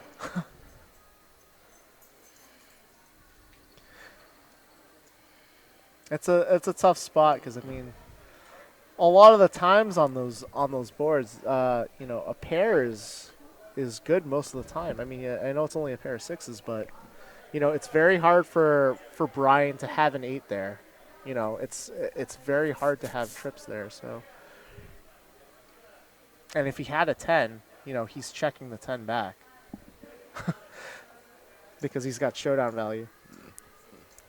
All right, so we're here. We are here live at Foxwoods Eastern Poker Tours Season 26 $36,000 championship. $36,000 at stake right now. $10,000 for first place, $6,000 for second place, $3,200 for third, $2,300 for fourth, $2,000 for fifth, and $1,550 right now for sixth place. These guys are grinding it out. It's pretty cool, So Ryan, earlier, and I know you guys did some bios, so I think we should continue with a couple bios here and get some of the information out and give some ammunition to people out there to talk about their friends who are playing. But, we started talking about Slade earlier. He plays in Rhode Island. He's 44 years old. He's a fiber optics technician. His favorite TV show is Power. His favorite movie is Clockwork Orange. He's going back old school on that. And you can tell he's a poker player because his other hobby is pool. He doesn't have any other hobbies on that. That's pretty cool. He's a steak and potatoes kind of guy. He's been playing poker, though, you wouldn't believe this, for 10 years now. So it's been grinding out. He loves playing the charity events. Those are his favorite. He loves the money at stake in those. Who doesn't, right? Mm-hmm. And so he got here through a monthly event. He played a couple months ago, and I think it was about 128, 129 players he outlasted to make his way. So he actually got to bypass day 1A and day 1 and day 2 as well and make his way right to the finals here. And because he did that and he was able to grind his way to the final 16, that's why he started. That's how he got his double chip stack to start. And it's been rare that somebody with a double chip stack to start has actually ever won it. And I think John Murray might be the only person who has done that. So it's pretty cool. Let's see what else is that Slade's got going on. Yeah, favorite he's got a decision here. Oh, he's got a wicked decision here. Small blind shifted on him with 6 bigs, and I think he's smart to be contemplating here a call. It's very marginal because at best you're 60-40. I mean Dan happens to be holding deuces, which is music to Slade's ears if he were to call and see those. Right. But Slade can't know that Dan. Dan. He obviously knows Dan is doing this with any ace. So even a hand like ace deuce is crushing him. Well, not crushing him, but is ahead. It's a raise. It's a race. You're starting the race from a few steps ahead. He likes that. Yeah. I don't mind that he's contemplating here. I can honestly, it's one of those situations where, with the 6-7, you're gambling. You're never getting it in good with 7 high. No, you can't believe you ever are. Yeah, you can't. What do you beat here, right? Do you think Dan is a sicko and is going to shove with 5-7 suited? Yeah. You don't really beat a lot of hands, Yeah, Dan's doing pretty good over there too. Slade's trying to. He checked him out a couple times. Dan didn't even really flinch. Yeah. So Dan takes down the pot. Good for him. Mm-hmm. It's a nice $173,000 pot here. Yeah. But yeah, I do like the fact that he thought about it. For sure. I like that a lot. So Dan, he's from Raynham, Mass, and I think, like we said, he plays mostly in the central region. That's how he qualified through. He's got a bunch of kids. He's been playing. Let me see. He has 2 dogs. Had dogs for almost 57 years. Okay, that's cool. Favorite food is Indian food. Favorite food is Dexter. His favorite movie, he's a horse guy, Secretariat. Got to tell you, so Dan's brother owns some horses. And ironically, one day, so I'm over at Plain Ridge one day. It's about 4:30 in the afternoon, and the trotters are running. Mm-hmm. And Dan's brother's got a couple horses in the race, or in a couple different races, rather. So I just happened to walk up. I was hanging out, had some time to kill before poker over at CBS Scene, where they play the Monday night $120 bounty. It's great at CBS Scene at Patriot Place, right next to Gillette Stadium. It's always fun to play over there. But so I'm walking down. I walk over to the fence, and I'm just checking out the horses, and lo and behold, Dan's standing over there to my left, and he's with a crowd of people. So I go over and say hi, and he's like, "You won't believe what's going on. My brother's horse is right there." So I run in. I throw $10 down on the race, and go figure, Dan's brother's horse wins. Nice. 6-1. It's not a bad. Not a bad little payout. I only did it because it was Dan's brother. But the funny thing is, or the cool thing is, I actually got to go out on the track and be in the winner's horse photo with the horse and the owner of the horse and the jockey and all the personal friends. So I just showed up at the track, and I end up literally on the track. But that's crazy, man. Right? That's crazy. So, oh wow. I wouldn't expect that to play out like that. Oh, okay. So Slade does something interesting here. He I think he's a little scared of Brian. He wants to see the cards come out before he makes any decisions, and he has a pair here, so he's gonna lead out. But he really ran into it. If I was Brian, I would have kept the aggression up and raised pre-flop. Right. Because you already are. You can kind of sense. Brian's in Slade's head a little bit. And if he shows aggression there, Slade might just do something crazy. And so we see here betting a call. I like the fact if he's gonna bet the flop. I don't know if betting that specific turn with the ace, that Yeah. I mean, what are you really? Wow. So Full house works. is he gonna 3-bet Heart of a Lion? So this bet sizing is a little too small for my liking because he's bet all 3 streets, so he's only betting 100K here. Obviously he ran into it. We can see the cards. Brian's gonna raise here and he's gonna snap fold. I can't see. Did he just call?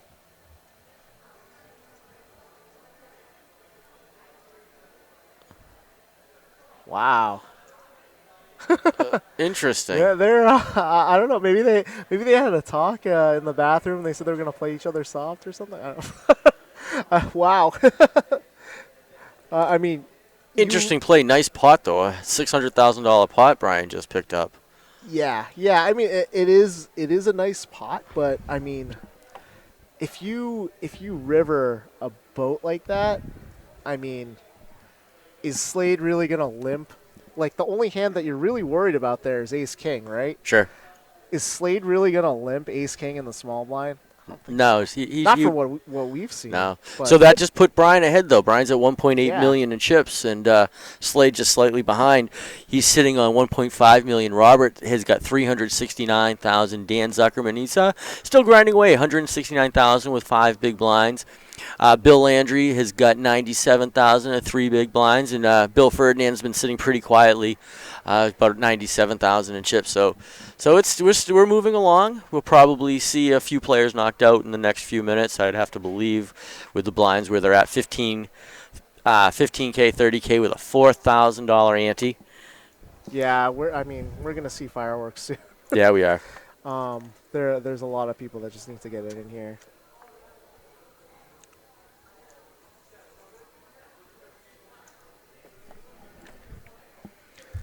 So yeah, as you can see, that they're you can kind of tell by the way they muck their cards. I mean, none of them really have a really complicated decision with their stacks. It's really all interfold. Right. You know? Sometimes So it makes it easier. Yeah. Oh no. It absolutely makes it easier. Absolutely makes it easier. So, it's it's one of those things. You can tell they're in all in or Right. fold mode. So Slade has a decision here. He's got to make a call with his 10-7. You think he hope he's not on tilt and just wants to. look at this. The chat is criticizing, and I mean, look, they're at the final 6. He's faced 3 straight barrels from Slade. He's probably, he. I would say it was like a little overly too cautious. I mean, you river a full house there. It's a little overly too cautious, but I can understand. You're facing 3 streets of regression. It's against the chip leader. Everyone hates getting coolered.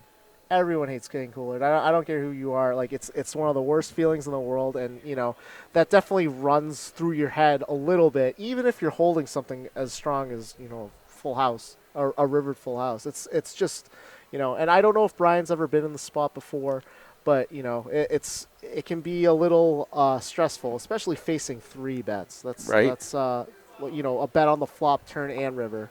Yeah. And just for a side note, our Boston Bruins are up 4-0. Oh, sweet. Yeah. Awesome. So we have Slade called 30. Brian is in the small blind with pocket jacks, and he's got out some ammo. Pulls it back. Boom, there's the raise.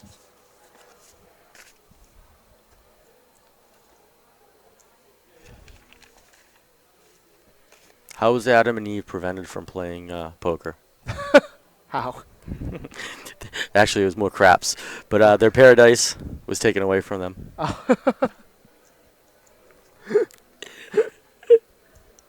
So yeah, I really want Slade here to keep up the aggression. I mean, he's on the button. I would have loved to see him open the button, raise. I mean, he would have ran into jacks, but you open the button with 10-7, and you get 3-4 bet by jacks. You can throw it away. Now, because he's been so passive, Brian is starting to, and Brian has shown that he's willing to play with Slade. and bets out. So now that Brian could have a range of hands here that could be just bluff cards. He could have like 7-8 and be doing that. I think with the limp on the button from Slade.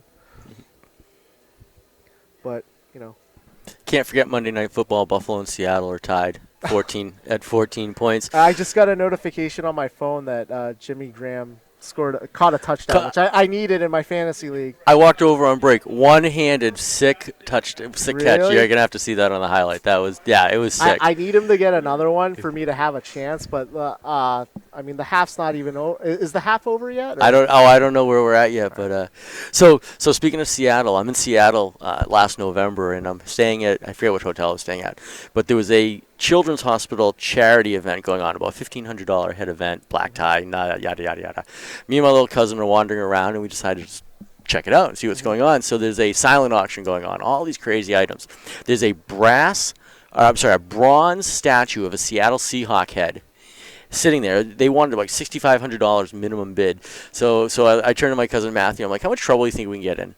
He's like, what do you mean? I take my Patriots hat off, put it on the Seahawk. Start taking some pictures of it, and we started posting it all over Instagram. They weren't too thrilled with us, although they didn't throw us out. But yeah, so I still have that picture. Maddie and I were laughing about that one for quite a while. But they were saying Seattle does Boston, and or goes and yeah, Boston does Seattle. That's hilarious. So. Oh, it's 17-14 actually. Just kicked the field goal. So I like what Brian's doing. Raising to 80K on the button here. And he's gonna get folds. And he's honestly against the short stack in the big blind Bill, he's happy to get it in. Bill's actually in a great spot. I think he's got to get that in for sure. Oh, absolutely. Even if Brian has a hand like King 9 or King Queen, and Jack 10 is just such a great drawing hand, and he's so short that he really, there's a point where you need to gamble, and this is a clear spot. And, Jack 10, it's a strong opening hand. Like you said, a lot of possibilities. But Brian is cranking up the chips there. 1.9 million. Slade has been between 1.3, 1.7 all day. So, he's just been sitting there. Robert is at 316. Dan is still sitting at 161. Bill is right behind him as well. So Bill's sitting on 89,000, and that was Bill Landry, and Bill Ferdinand now sitting at 46,000. He's just basically got one big blind left. Yeah, so, I mean, you got to get it in there. You got to get it in. with the Jack 10, I mean, you're basically, you have one big blind. The antes are huge, so you got to get it. Like, you might not get a hand better than Jack 10, to get it in with. Yeah, we'll go with the camera got his cards wrong, too. I'm just we can all sit here and criticize when seeing their whole cards. I mean, obviously, Jack 10 against Jack 8, that's a dream scenario, right? Well, when you're that short to go all in, but he can't see the whole cards. And I mean, you're sitting there with an offsuit Jack. It's not the best feeling in the world. No. To a raise, so. Well, again, like you said, though, in that position, I would, you and I would be on that, but. Yeah, but it's a high-pressure scenario. Sure. Maybe he's trying to move up a spot, so, Right. And, I mean, it is almost a $500 bump in cash. Yeah. Oh, yeah. Robert shoves here. Queen Jack, obviously. Or did he punt his cards? Oh, Bill punted his cards, so that's actually... So he really, I mean, that makes it pretty clear. He's just trying to ladder right now. I mean, he's got an ante left. I think that's like literally an ante, maybe not even a whole ante. But now he's left in a spot where he's just, I mean, he's literally any two cards. Because he's forced to. It's just, yeah. I mean, we're sitting at 1530 with a $4,000 ante. It's pretty. Oh, he had a red chip. It was hidden. It was camouflaged by the red felt. That's right. So he had a red chip, so he wasn't down to just an ante. No. He had a little more, but still, it's. I mean, I hope he gets something here. It's riding a short stack is never fun. No. It really isn't. Uh, you just feel like the world's going by you. You know, you see all these players 3-betting, 4-betting, like seeing flops. I want my turn. turn. I want my turn. Like I'm watching all this action and I can't even get in on it. Like Nope. it sucks. You know. Slade Get get me a that pillow, I wanna go to 7-4. sleep. Right. You know, 4-7 of spades. So He looks up at the clock, looks at the. yeah. So I can make a case for opening, but I actually like the fold. You know, it's a suited hand and it probably gets through 6-handed, but the problem is there's so many short stacks, so there's really no point in raising because you're just gonna run into a better hand always. Right. You're not gonna get folds around with these chip stacks the way they are. Now they're gonna So- all they see is value in it. They're gonna Yeah, call. that and- kind of tricky play won't really work here because he just punts it in with Queen 10 suited, rightfully so. And Brian here's got the King 9. He covered the 23K that he punted in. And it says Williams all in, but oh yeah. So Williams gonna love when he flips over his cards because he's sharing, the hearts with Brian. So Brian's not gonna want to draw the hearts. Not drawing dead to that but, flush. I mean, we're gambling here. I mean, you look at the percentages. It's no player here is feeling fantastic. I mean, maybe William a little bit. He's got the ace high right now, but no one's dominated. Everyone's got live cards. It's we'll see. This is This is a it's classic- kind of sick for a tournament. You're playing for like what, a $500 pay jump right now. Yeah. So I mean, you're playing for a $500 pay jump. And you're basically just like, I don't know, putting money in a slot machine hoping you hit. Let's see. Nothing to no one. Wow. Look at that blank board. Williams' heart is like beating like this. Yeah, because he's got the best hand, and it might. I'm not gonna say anything. I don't want to jinx anything.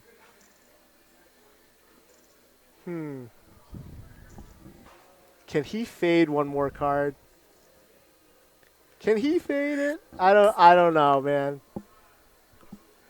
He does. He fades it. That's crazy. All right. He wins with the best hand. Look. When does that happen? Right. Well, congratulations to Bill Ferdinand, Southern Mass player. Picks up $1,550 today. It's a awesome grind for you, though, Bill. Good job. It's always fun playing with you on the tables, and can't wait to see you back on the tables to congratulate you in person as well. Are they going on break? I think they are. Yeah, I did find out last break was actually a technical glitch, not on Eastern Poker Tour. Foxwoods tournament clock shut off, so this is a real break. So like, there's a saying that the Hey, Timmy. cash regs say is if something like that happens, they go, "What the Foxwoods? What the Foxwoods? I've heard that many What the times. Foxwoods, man?" But hey, computers these days, right?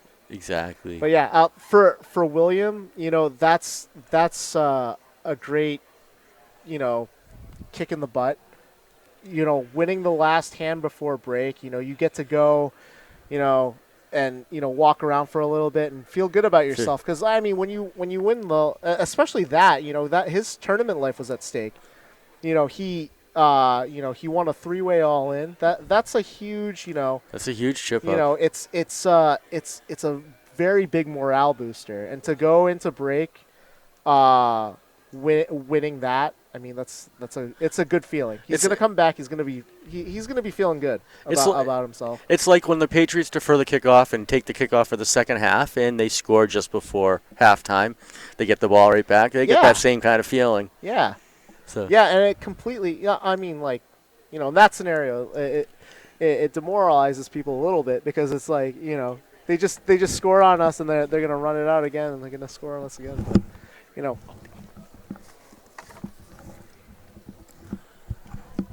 All right, so we're on break right now. It's the Eastern Poker Tour's Season 26 $36,000 championship here live at Foxwoods Resort and Casino in Ledyard, Connecticut.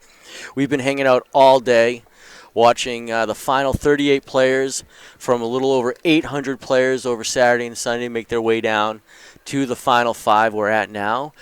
So it's Ryan Chu is hanging out with me, Evan Myers, with Craig Bradford somewhere around. I think I just saw him with a drink in his hand. But you know what? I think we're going to take a little break, too. We'll be back in just a few minutes. Yeah. All right, yeah. rock on.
All right, and we're back. Eastern Poker Tour Season 26, $36,000 championship here live at Foxwoods Resorts and Casinos.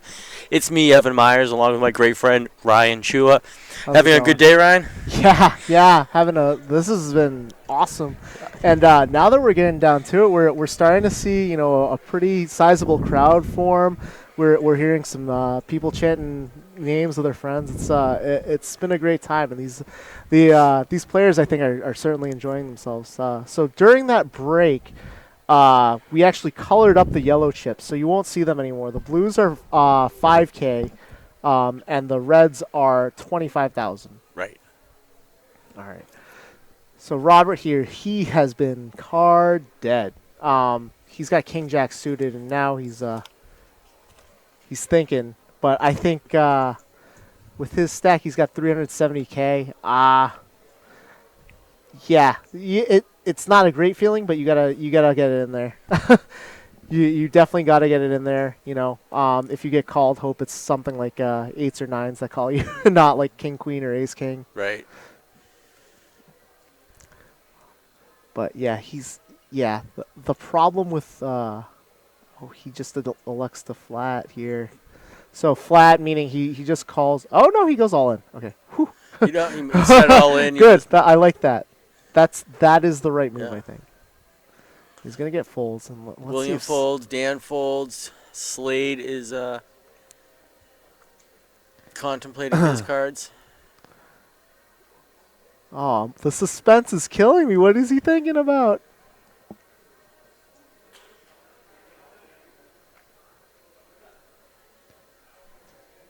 So, okay, he fold. All right. little Hollywood. That was on the yeah. Hey, don't do that on my big blind. But Right? yeah, like. But Brian's Five sitting high. at 1.9 million. Slade is at 1.4. Robert at 455,000. Bill Landry 175, and Dan Zuckerman, Cerisi Cup champ, sitting in two big blinds with 100. So I'm sure Dan's going to be These making a guys movie, are stumping it. making his move soon here, right? Yeah. Yeah. I mean, both of them are just sitting here hoping the other one goes all first. in, and so here they're both in tough spots, right?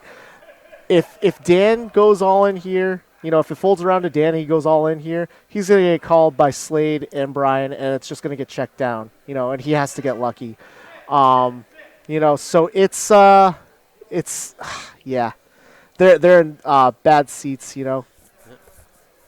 So Robert's got queen deuce. And given the situation, five-handed, you might consider, it's a suited queen. You might consider opening under the gun there. But given the situation with the short stacks, it's really an easy fold because... Yeah, that's three jumps. That goes... Ooh, sorry. So right now, fifth place is gonna pick up $2,000. Fourth place is 2,300, but third place goes up to 3,200. Oh, wow. So that is a pretty big jump to sit tight a little. But we see Dan is all in. And he actually woke up with a hand. Yeah. That's a very, if you've got two big blinds and you wake up with a suited ace, I'm loving life. I certainly am. I'm loving life right now on the button, and I'm surprised Slade folded there. He's no. I'm surprised he folded. Dan could be making a move. It's not See, a lot, but we knew it's Brian was going to call. Yeah, it's and I think the reason Slade folded, and I don't want to think too much into it, but Brian has just been pounding on him. So I think that played a big factor in his reasoning for folding, because he didn't want Brian to just come over the top and do something crazy and, kind of just give him more dead money. Right. So that's why he folded. And, I think given the context of the situation, you two are monster stacks. You can call safely pre-flop, and Brian's not going to get out of line there because they move up a spot. Right. So it's going to get checked down. But Dan, let's see. Dan hits his 6. He hits his 6. Doesn't I guess it kills Brian's 5, right? So it actually does change a lot. No diamonds on this flop. I think we're going to see a double here. I don't want to jinx anything, but no one has a spade. not a. I mean, let's get a 4 for a sweat. Let's get a 4 one time for a sweat. 4. Nah. See. All right. Oh well. I mean, yeah. So he's dead to a queen and a queen only, and it's Brian. I mean, it's 2 big blinds. He has to call there with deuce 7. He has to call there with deuce 7 also. He has to call there with any 2 cards. So, Absolutely, but Dan does double up, so yeah. look at that, and he lets the crowd know, lets us know. Yeah. And you know what's sick too is he would have tripled up, right? If Slade had called, and he was in terrible shape against Ace 9, but he would have actually tripled up. So I'm not going to say he made the right fold. I'm not going to say Slade made the right fold, but it's kind of sick that he should have even more chips, basically. Right? So Brian's sitting on 1.8 million, Slade's at 1.4, Robert has 450, Dan just went up to 235,000 we saw. And Bill Landry is still sitting with 4 big blinds with 170,000. Yeah, people are saying good fold, Slade, LOL. But yeah, I mean, I completely agree with you guys. I don't. I think the big reason why Slade folded was because Brian was he's been relentless against Slade in position. So I think that kind of messed with his mind a little bit. I don't think he was thinking about the size of the bet at all. I think he was thinking about, what am I going to do if Brian, am I just wasting, 2 big blinds here because Brian's just going to smash me. Bill Landry goes all in. Just to let you know, there's yeah.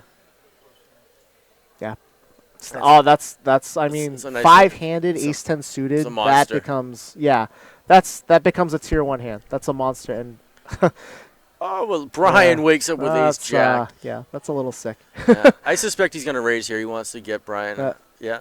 That's a cooler, for sure. Does he?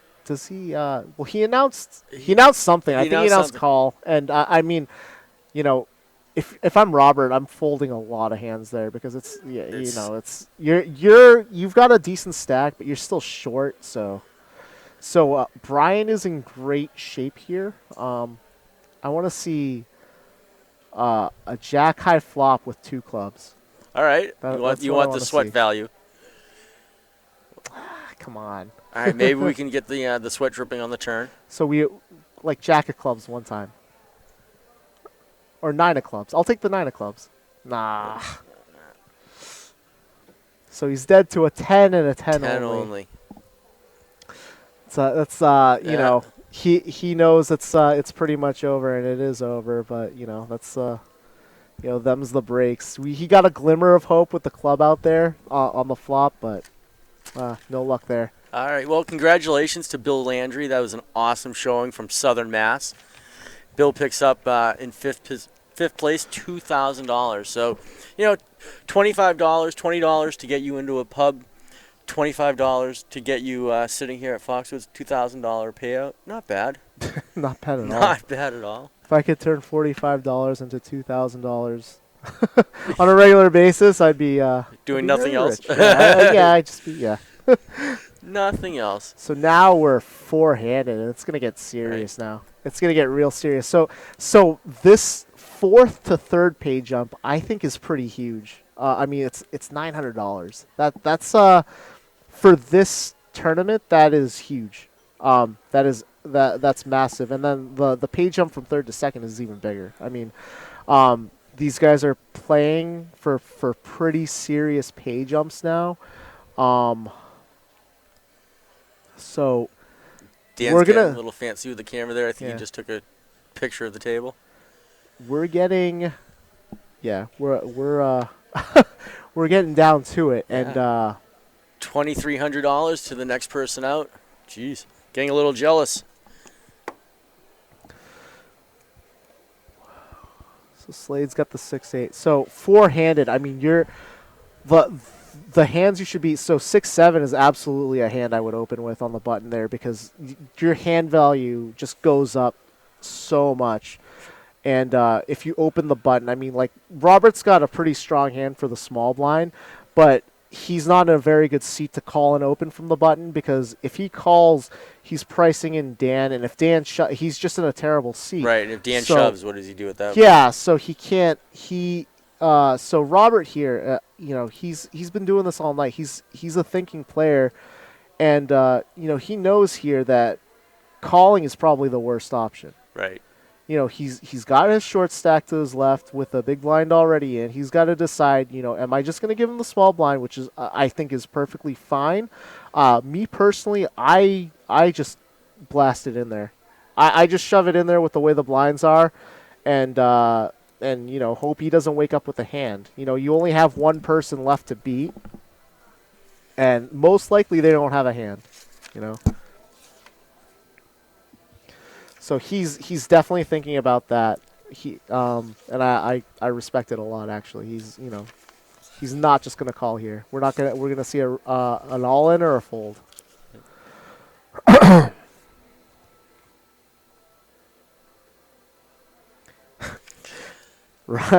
Ryan would take the package. Yeah, and to answer your question, everybody that's left is going to take the money. Nah. Right? But it's you take the package, you get the money, you get a little extra money for some spending. It's a nice little trip to Vegas. I mean, it's one of those things where, if you're playing here, it's definitely a bucket list item, and he actually does call here. So I don't like giving the short. I never like giving the short stack, especially forehand at a free flop, which is what he just did. But it ends up working out for him. Robert knows he has the best hand. That king might, deter him a little bit, but it really shouldn't. I think Robert should feel pretty confident in his holding. I would probably check again here if I was him to see if Dan has any bluffs in him, and then kind of reevaluate and think if maybe he's bluffing, maybe he's not. But here's a situation where he's got the Jack 3 offsuit. Dan does. If Robert had just shoved, he would have taken all the variance out of the equation and just taken down the pot. But instead, Dan was able to see 3 free cards. They weren't good for him, but it's you're still giving your opponent a chance to draw out on you. And at this stage in the game, when the chips are so valuable, you really can't do that. But like I said, he's had no cards, so he's probably a little flustered. Being card dead can kind of take the aggression out of you. And wow, I don't like the fold here. Brian folds an ace under the gun forehanded. Forehanded. If you have an ace, you should just a tip from me. You should always be raising. You're pushing right there. I'm not. Well, Brian stack. No way. I'm pushing, but I'm throwing in a 2.3x raise, and it'll probably take it down. Ace high. We just saw it. He, 4 hands got dealt. Ace high was the best hand there. And he folded the best hand. Oh yeah. So Brian's sitting on 2 million right now. Slade at 1.4. Still at that same average amount that he's been having this entire final table. Robert is at 455,000, and Dan is hanging on 4 big blinds, 360,000. So, Robert's chipping up a little. Slade is not doing. There's not much movement there, but again, these two don't have to. They're on their way right now to a really nice payout, 10 and 5,000. Hopefully, as it should be in a sense with the chip stacks the way they are. And he folds king 9 offsuit on in the button. button. I see that's that might be an all in for me right there. That's absolutely an all in for me, because and it would have gotten through. Brian, honestly, Brian might gamble there with the 5-7 suited, but you'd love to see that with king 5-7. That's a suited connector to me. Yeah, yeah. Basically heads up, right? Or 3-way, 4-way. Yeah, absolutely. Yeah. So again, I don't like this, just calling and seeing the cards that come on the flop and, hoping you connect, because, Slade should really be stepping on the gas pedal here. But he just picked up a little money, get himself another 100,000 on his stack. So he flopped bottom pair and bet it out and got the fold. Brian's shown that, if he's not gonna float him, meaning he's not gonna call a bet with air and then try to take it away on a later street. So I think that strategy is fine, but I do wish he would open a little more. So again, he's got king deuce suited. I think this is a shove with his stack too. Oh, absolutely.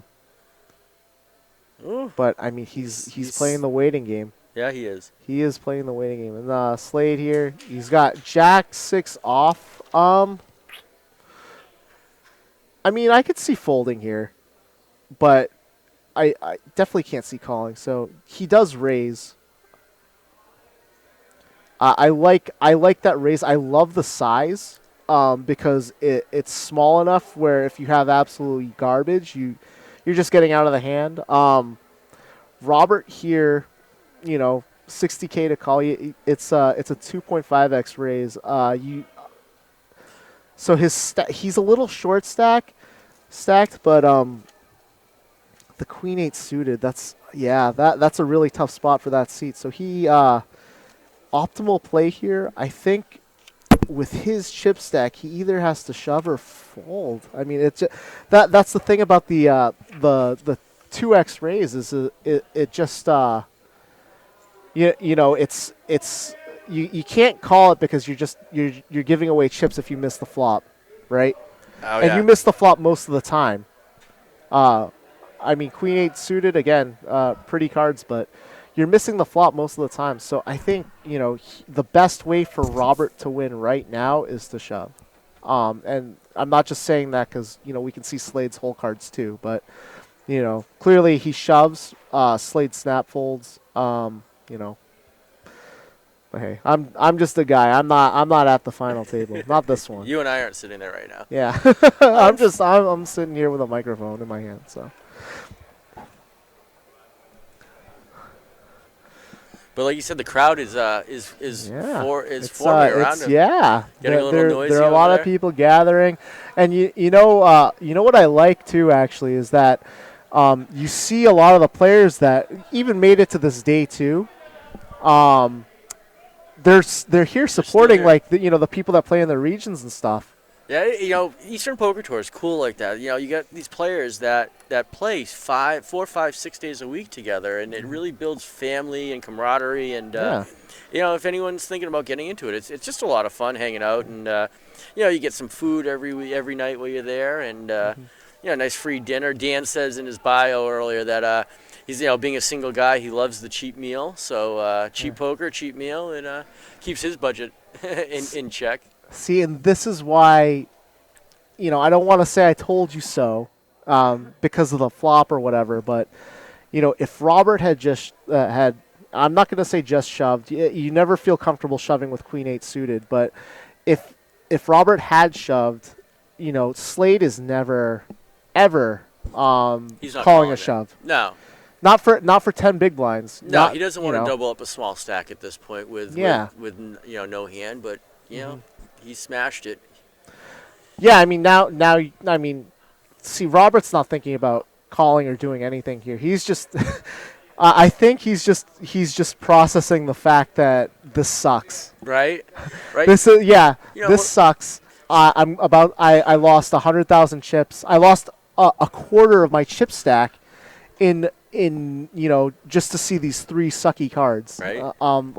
So he's I think it's a little bit of Hollywood here.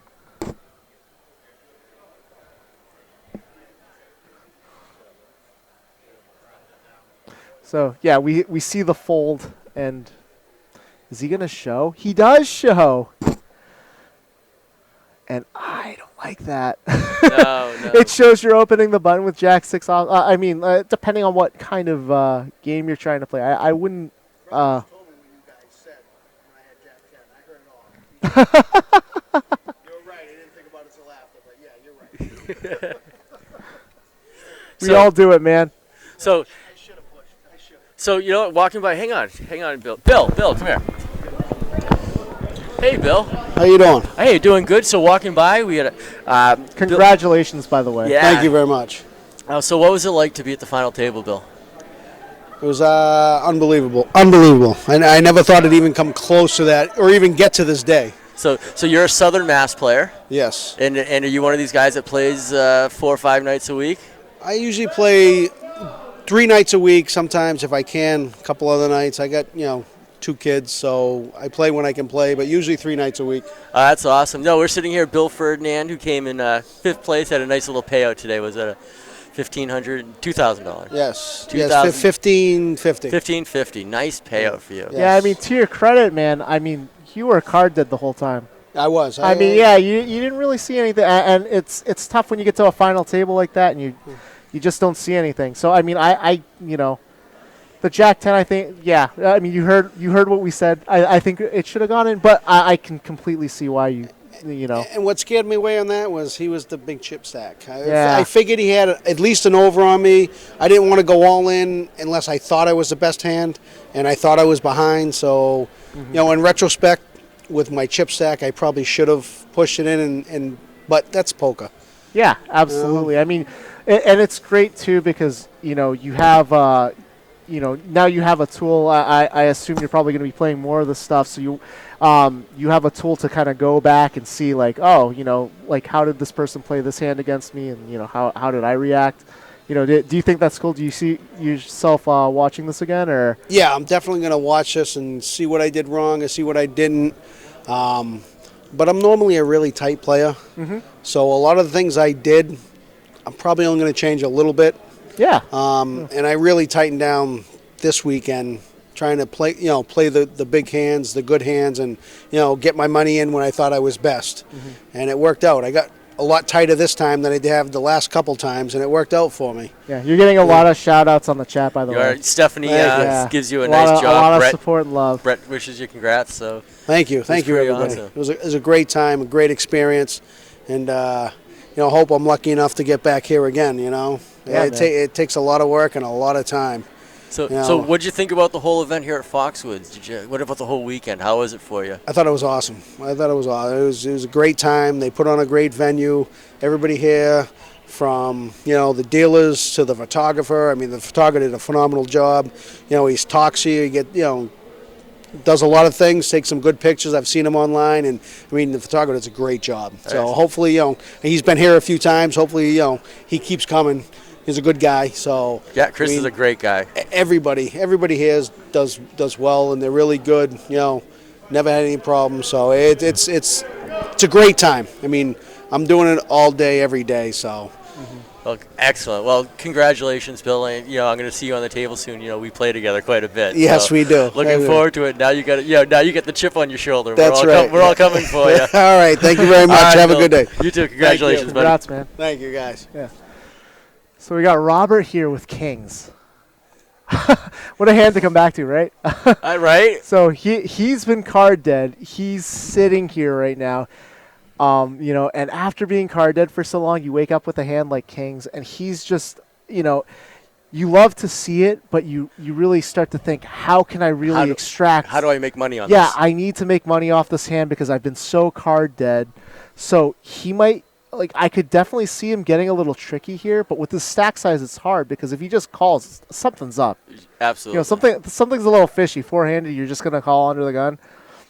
So he does. He makes a little raise. He makes a little raise, and I don't mind that. Optimal play. He's risking the minimum. I mean, it's good to it's not hard. It's not hard to play a premium hand. So I think that's absolutely the correct move. And he did. And Danny and Slade got rid of their cards, so he chipped out. That puts Robert at $470,000. Brian's on top still with $1.9 million. Slade at that average chip stack for Slade all day, $1.5 million. Dan Zuckerman, he's up a little, 3 big blinds now to $155,000. Yeah. And that, I mean, that sucks. You have the Kings and you make a standard raise and you just get snap folds around. Right. I mean, I want action when I have Kings. I want not lots of action, but I want heads up. Any day of the week. So we're seeing the friends and family all hanging out. Lots of Yeah, people still over it's there. getting a little loud over there. I'm seeing Jeannie Cochran, Slade's girlfriend, walking around. She's biting her fingernails, really nervous for her boyfriend right now. But just about everybody is over there, and it's great to have Bill Ferdinand come by. I play with him all the time. He's a great guy. He plays in Southern Mass, and we have a lot of fun over at Stoughton at the VFW. We have a lot of fun at Slapshots. That's a great venue. There's always the Jockey Club in Raynham, Massachusetts as well. So Slade again here's it's playing the passive button. I would have loved to see a raise from Slade here, but 5-3, such a sneaky hand. it is, and you're gonna fold out a lot of better hands. You're gonna fold out, Are. like 5 high is obviously not a great hand, but you're gonna fold out if you open there. You're gonna fold out a lot of better hands, such as 10-6 or Jack 3. Exactly. But now we see a flop. So let's see. See, Slade hits his 5. He's also got the flush draw, so he's a pretty dominant. Yeah, he flopped really good. Brian is he going to lead? Oh, yeah, he's thinking about it. And I like the fact that he's thinking about leading here. I think he absolutely should. So he leads here. Roberts out. He can't call, so No. he folds here. That's now easy. Slade, he's got in my mind a pretty easy decision to just call here. It's very hard to flop a pair, and he did. It's bottom pair. It's not the best pair, but he flops a pair, and he's got the flush draw too. So the other thing that might be running through his mind is maybe he does have flush outs, obviously. We can see that. But what if Brian's it's sick. What if Brian's semi-bluffing here with let's say ace-4 of clubs. Right? Right? That's what we call reverse implied odds. So if Slade were to just call here and hit his flush, he loses a lot more money because he just made his hand, but someone made a better hand. You got to look out for that all the time. Hearing a lot of noise going on over at that table. Yeah. So you guys know we're on a little delay here. They're playing live over there, but it's going crazy. You hear them screaming. I think something big just happened. Man. We can probably go check it out. But look at this. That is the perfect card for Slade. I mean, he obviously wasn't feeling he liked his hand, but he wasn't feeling great about his hand. But now he absolutely should be feeling fantastic. Absolutely. About his I mean, hand. if Slade hit anything moderate or small, he has to bet there, and Brian can't put him on a hand right now. Honestly, with Slade's hand, seeing a club is obviously good, but I don't feel great about it with Brian leading out like that, and Brian bets again. And that's what I'm saying. Slade has to worry now. But Brian couldn't put him on anything. What does Slade do? He's got two small. He's got two pair, but he's got. And this is the problem when you don't raise pre-flop. Brian can have any two cards. Yeah. You priced Brian in to call the big blind because he's got half price, and then the big blind sees free cards. So this is the problem. I can't see any version of Slade folding here. He's definitely not going to. But Brian's definitely got his foot on the gas here. It's really. I love the way Brian is playing this hand. We can obviously see the whole cards, but I think Brian played it great. I wouldn't have done anything different. Slade looks like. And Slade. He sniffs it out. So there's no way Brian can call this bet. He would have to be a complete sicko. Right. A complete sicko, but if he could raise here, that puts Slade in a. If I'm Slade and I get raised here now, I probably vomit on the table. I probably do that, and that's yeah. Whew. Yeah. So I mean, I think it is just Hollywood. I don't know if Brian's got it in him to do it. I know Brian knows those are the only two right things to do. He can't just call here. And he folds.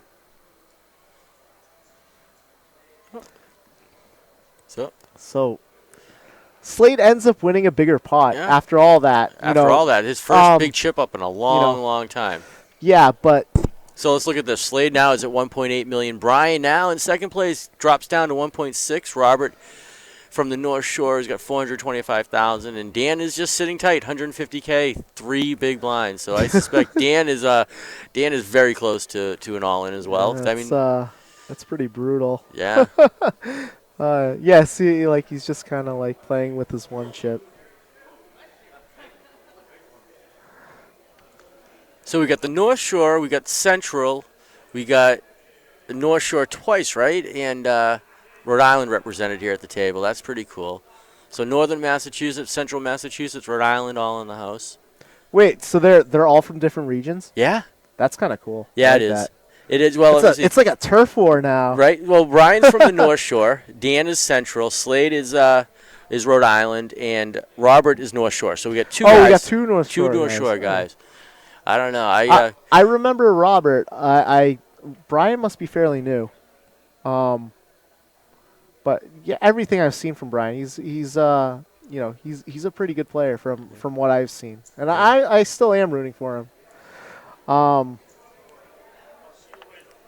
So Dan's a former charity player who is primarily playing in the Southern Mass or Central Mass right now. So I don't see any of my cohorts on the table right now, my charity guys. But Dan makes his moves. Slade's got to think about it. That's probably not I don't think Slade has to think about anything. He doesn't have any chips. I'm surprised it took him that long. Yeah. I would not have. So I see a chop here. Yeah, that's. Dan's hoping for a chop.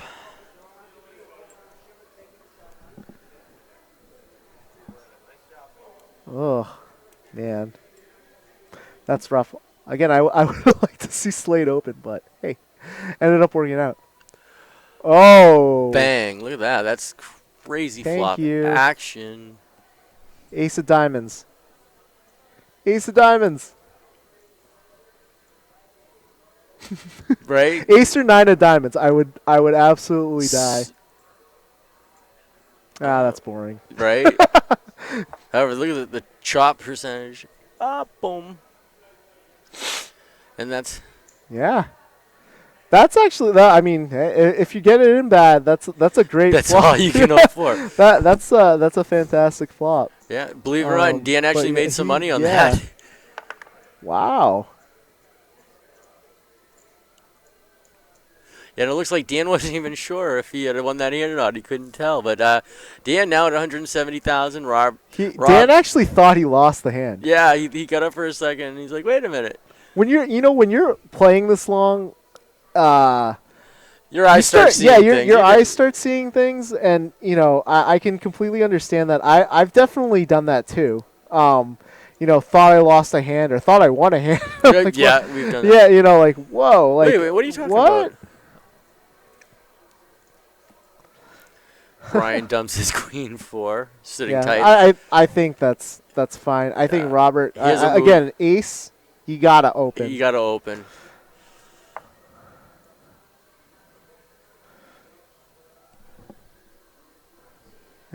That's actually I love that.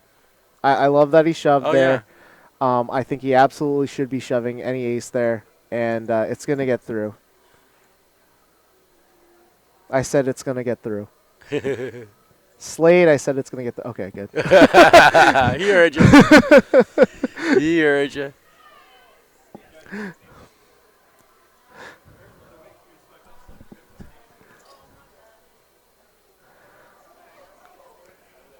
Man, Dan and Robert here. grinding. Yeah, that's not a good feeling. No, but they have got themselves to this point doing that, which is pretty cool. Rob and Slade both double qualified. Someone in the Twitch chat is saying. So they both came in today with double stacks, and I mean, you can see the double stack coming in today with a double stack pays dividends. I mean, look, we had 2 double stacks today, and they're both at the final table. They're both in the top 4. Sure. I mean, that just shows you how big of an advantage it has. You can get a double stack a few ways. You know, if you qualify like via via the Cerisi Cup, or you qualify day 1A and you decide to play 1B as well. Yep. You can get a double stack that way. It's just there's lots of opportunities if you win a monthly event and the Cerisi, or a monthly event and qualify. There are just so many opportunities to do it, and we see here, it is absolutely paying dividends. I mean, with Slade's chip stack, I don't see him finishing unless they let the blinds climb. We're hearing a lot of chanting. Unless they let the blinds climb and kind of passively play and get the short stacks get a little lucky, I don't see Slade finishing anything less than top 2 right now with his chip stack. And again, that's the advantage the double stack gets you. Sure. So what do we have here? So Robert raised to 160K with King 10. I love it. Brian, did he mouthed something? So Rob won the Battle of Champions. Oh, cool. And on Saturday, and Slade won the monthly and on Saturday as well. Rick Santori.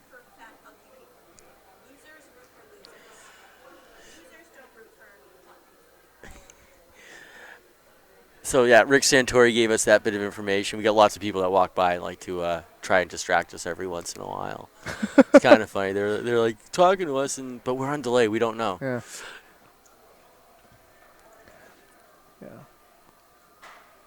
So, if Brian was thinking, I think he probably thought about. I wouldn't call with the 5 high there, but he probably thought about raising. I hope that's what he was thinking about. Right. And it's Robert's got the short stack, so he really. I mean, it's going in. I know Robert is. He opens there. He is getting it in there with King 10 suited. So I mean, Brian made the right fold, I think, but. I gotta give him props if he was thinking about raising, because it's at least you should consider all your options, and it looks like he's taking this seriously. So we're up to 370 on with us right now. Wow. Yeah. 7,300 people have viewed it, though. Not too bad. 7,300 views today. Love it. We're here at Foxwoods Resort and Casino Eastern Poker Tour, Season 26, $36,000 championship. So we are live at the final table. We actually have a question on the chat. Someone said, "What was the buy-in?" All right. So today's buy-in, there was no technically buy-in. What the way that they won, and it looks like. Because of so Rob won the champions in Saturday and Slade won the monthly in Saturday. Slade, they both played lots of poker throughout the season and pay between $20 and $25. Just a nice fee to get in there at any of the regional events Saturday, on a Monday, Tuesday night. They collect their points. They earn their way in either through any win into the Saturday qualifier or any cumulative points that gets them the highest percentage gets them into the Sunday. So really they just paid their $20 fee to get themselves there. Saturday and Sunday there's a $35 dealer fee that they pay to play in those events. But in reality, over the weekend they literally paid $35 to get themselves to this point. So I hope that answers the question out there. Can I just say I love the fact that Robert is sitting here thinking about doing something? Yeah. Because he absolutely should be. I mean, like, Slade has just been limping the button all night, and he's seeing cheap flops. He's getting lucky. He's hitting. I like the fact that Robert thought about raising there, because that's that. I don't think he should necessarily have raised, but I like the fact that he thought about it. So Robert, a little ahead. He has his open-ender in top pair right now. Mid-pair. I'm sorry, mid-pair right now. He is running down. I mean, he flopped the world. He flopped great. Brian is going to lead out here. I don't mind that at all. He flops a pair. And yeah, Yeah. Robert's He knew. feeling himself. He likes his hand. And now it gets back to Brian. Yeah, Brian and asks for a count right now, So I don't think he can really call here. he's got his pair. He's got his inside draw. Yeah, But- it's just you're never. What are you beating here? You know, he's got bottom pair with the worst kicker. Right. So really, you're just beating two overcards right now. Yeah. So it would be a tremendous hero call, and I really, I don't even know if I would call it a hero call because I don't think, they've been playing together for a while. I don't think Robert would bluff him here in the spot. No, Robert. He doesn't want to take the chance of being snap called by the monster stack. So. Yeah. So I mean, I think, and they're talking. He's Brian. I love this. I love it. I wish these players were mic'd up, but Brian, you can see Brian's talking to Robert. I think extracting any info from your opponent. And Robert rolls his eyes. Look at him. He's like, "Come on, dude! Like I'm sick right now. I got middle pair and an open ender. I don't know. Like what are you thinking about?" But yeah. I like the fact that Brian is trying to extract information from Robert. Again, though, if you just consider Brian's holding, you have to ask yourself, what am I beating? And I mean, what hands can you come up with here that you're beating? Right. 7-9. You're beating 7-9 specifically. Right. Like any random 7, you're beating, but that's pretty much it. That's pretty much it. You're beating a random 7 and a random 3. But everything else is, Robert could have any 2 right now. He could have flopped like 4-6. He could have flopped a lot of stuff. So really Brian has no idea what Robert has. I wouldn't. I wouldn't. If you don't know, if you're sitting there, you don't know. You can't make that call. And it's just enough. Like if Robert had maybe 150K less. It's kind of a side call, Right. get it in. But Robert has, Brian's got a big stack, but that's not an insignificant amount of chips No, at he's this forcing point. a third of his chips into play. Yeah. If that's the case.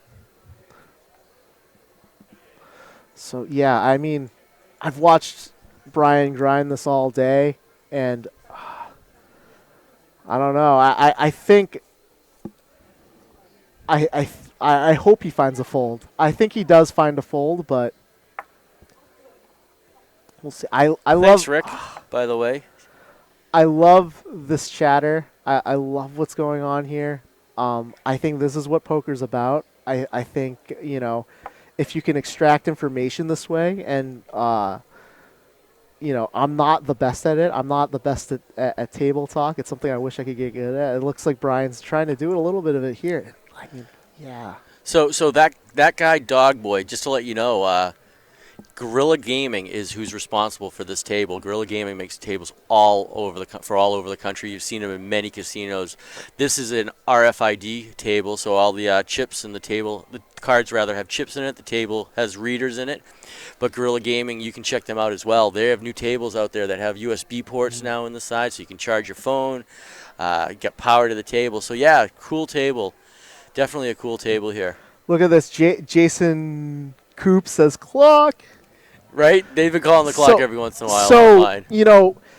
In this situation, right, specifically, Brian hasn't really been getting out of line with his decision-making time or anything. This is really a big moment for him. You got to give him time here. It can be frustrating for sure as a player. There's 2 other players on this table. It can be frustrating for sure watching that clock tick down. Dan was sitting there with 4 big blinds or something, and he's just watching time tick away. Yeah. So that's frustrating. But I mean, for Brian, he really hasn't been out of line with the amount of time he's taken. So if he's gonna take one time to tank it a little. You got to give it to him. You can't be that guy that calls him out on it. Yeah, you don't want it to happen to you. what happens is, like, if I felt like I've waited enough time, like I've waited like 3 or 4 minutes, I'll look at the clock and I'll say, when the clock gets down to this number, that's when I'll call clock. Yeah. But I don't mind giving him a little time here. I really don't.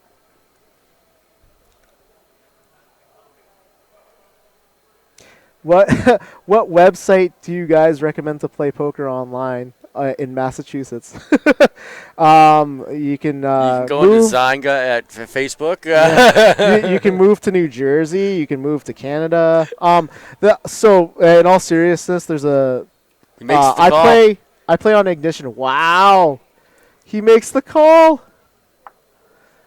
And all right, I feel something ominous coming on. Yeah, about this. I don't like the call. I don't like it, but he made it. He dug his he was grave hoping here. for maybe and, 2 overs, ace king, ace queen. Let's see.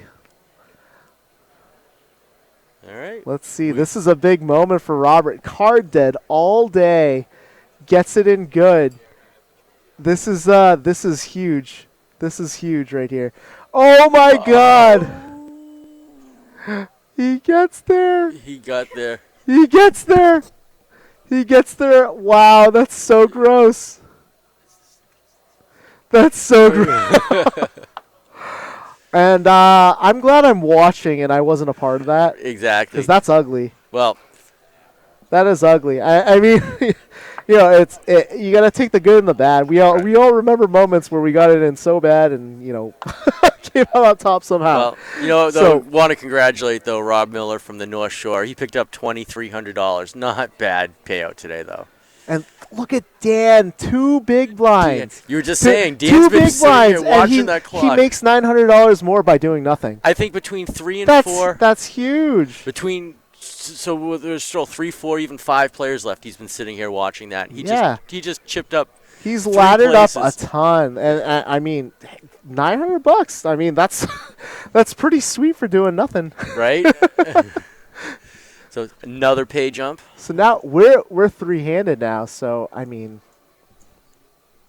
let's see if Dan can pull a miracle. I'm rooting for him a little bit now because we want the underdog. He's laddered up so much. I'm like, rooting for the little guy, but. I mean, we'll see. The little engine that could. We'll see if any craziness unfolds. He's asking the dealer for an ace, I think. Oh, he does that. He does that periodically. Yeah. He's like, just make one an ace, please.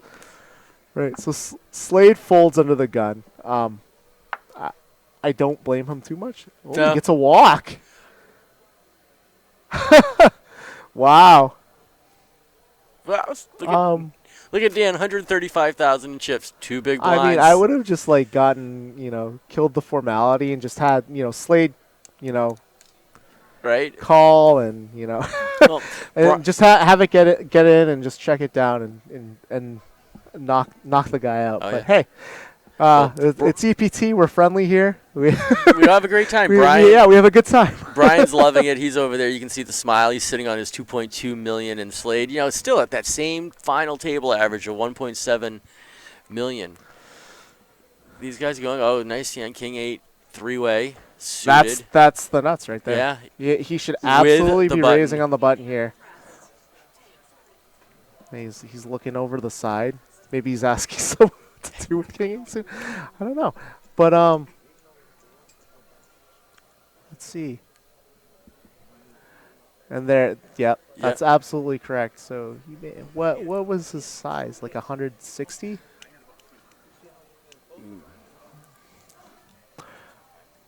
180. So, at this stage in the game, 180, little too big.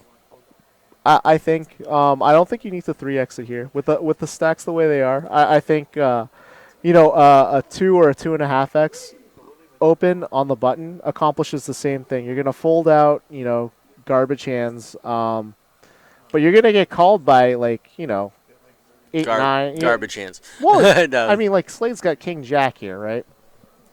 And so King Jack 3-handed is a very, very good holding, but he does. Brian has been blasting it in like against Slade. We really haven't. We've seen them go heads up a few times, but Brian, I feel, has gotten has gotten the best of him, except for I guess the 3-5 hand. So let's see. So wow, who's got the heart here? Who's got the heart here? Slade's been doing this. He's been flat calling and then out of position early. He'll bet, and it might work again. I mean, he didn't flop. For King Jack heads up, that's not a terrible flop. I mean, he is running diamonds. He has a queen. He has 2 overs. So I mean, like there are a lot of cards on the turn that can improve his hand. So he's gonna lead. I think it's gonna work. I mean, Brian, again, he would need the heart of a lion to. Oh wow, we haven't seen this from him. So Brian's calling with absolutely nothing, and he is doing it to float. So if this turn is a blank, Slade would to double barrel this, and we have seen him double barrel, so he is capable of it. He would, yeah, wow. I mean, 3-handed double barrel, yeah, that's wow. I got to give it to him. So now Brian's in a tough spot. His plan clearly on the flop was to float him.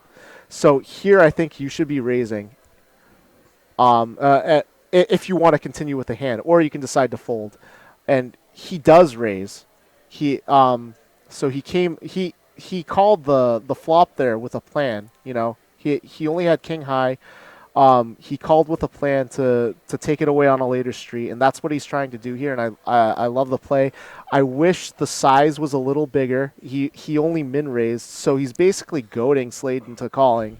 But as we see, Slade really can't here.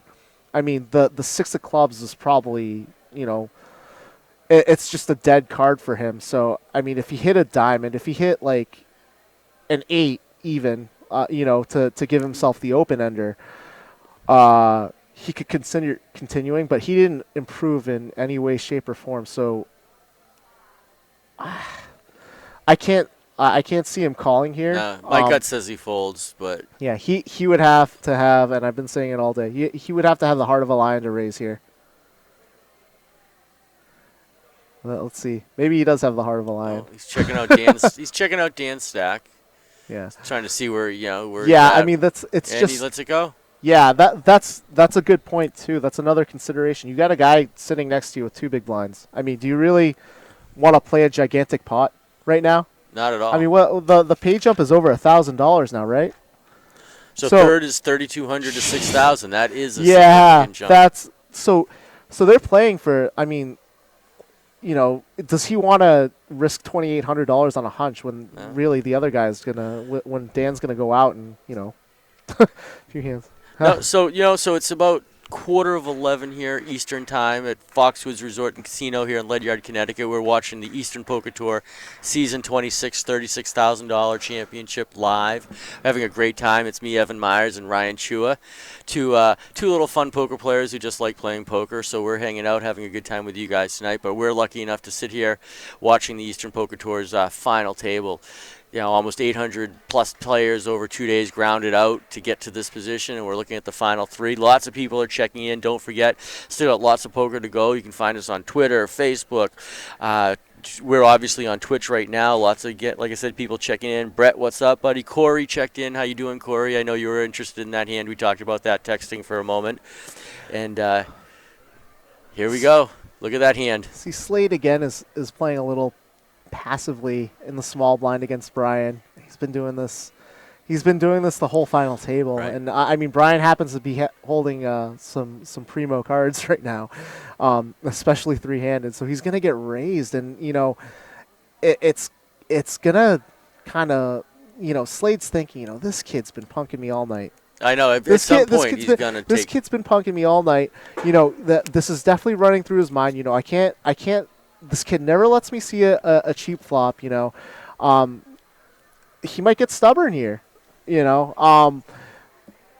but he's put himself in a tough spot because if he calls, he's going to see a flop out of position, and if he misses, Right? you check fold, and you just gave away all that money to the guy that has more chips than you. So I mean, I like the fold here, but I wish he didn't even if he was going to call fold, I wish he just folded. Save himself half a big blind.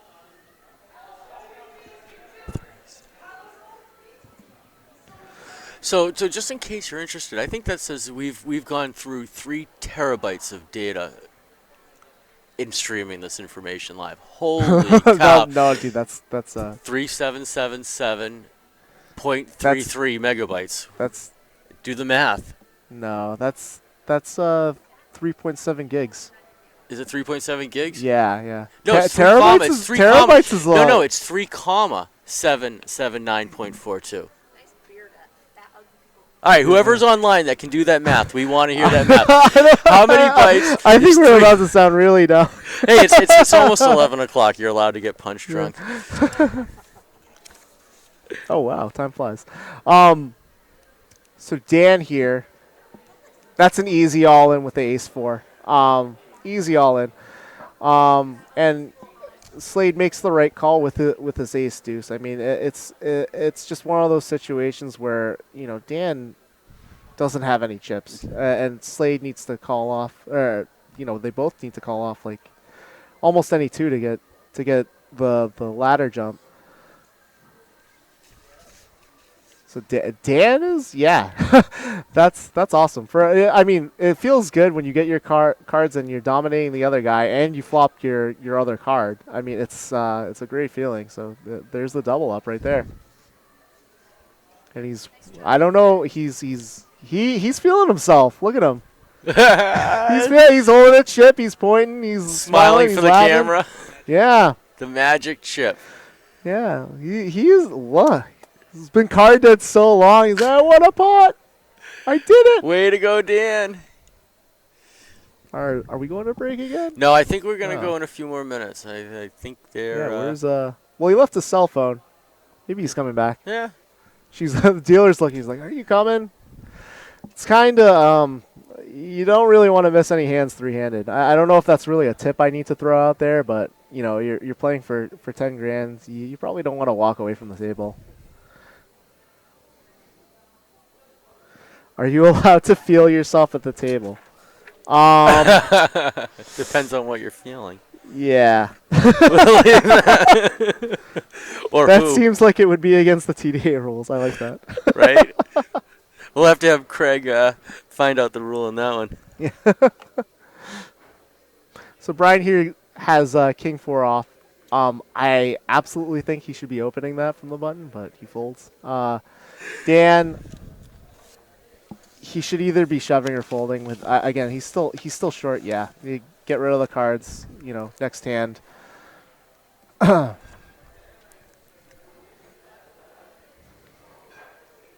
So a man walks into a bar, notices a poker table in the far corner, takes a closer look, and he sees a dog playing with all the guys. So he wants to, check it out. His curiosity is really getting to him. He sees the hands are dealt. The dog is playing just like people are playing. He's folding, he's calling, he's raising, he's doing what he needs to do. So he finally goes over and he says to one of the guys, "Man, you guys have been playing with this dog all night. I can't believe he's actually playing poker. He must be one of the best poker players or the smartest dogs in the world ever." So the guy says to him, "Yeah, he isn't that smart though. Every time he gets a good hand, he wags his tail." Come on, Ryan. It's 11 o'clock. Oh my! Dude, if my eyes could roll any further, they'd be out of my skull right now. Right? So we got, all right, that dog guy dog boy. See, I was We got right. 1, It's 2, 3. 3.8 gigs. 1, 2, 3, 4, 5, 6, 7, 8, 9, 10, 11, 12, 13. No, it's not.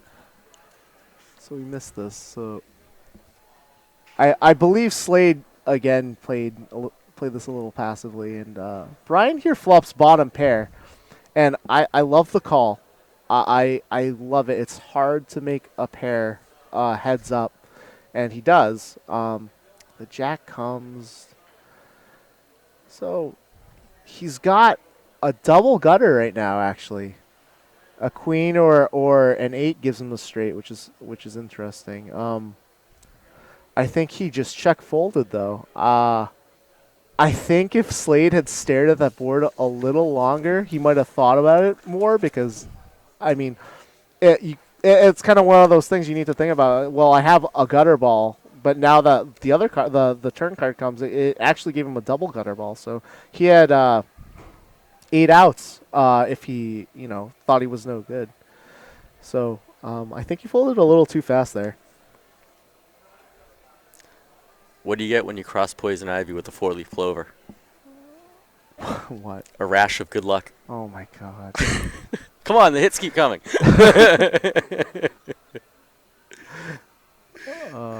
Oh. I'm waiting for somebody to. Here's a poker joke. All right, let's see, Rick. So I like the folds from the 2 big stacks here. I mean. Oh, Rick. I don't know if I can repeat that. It's funny, though.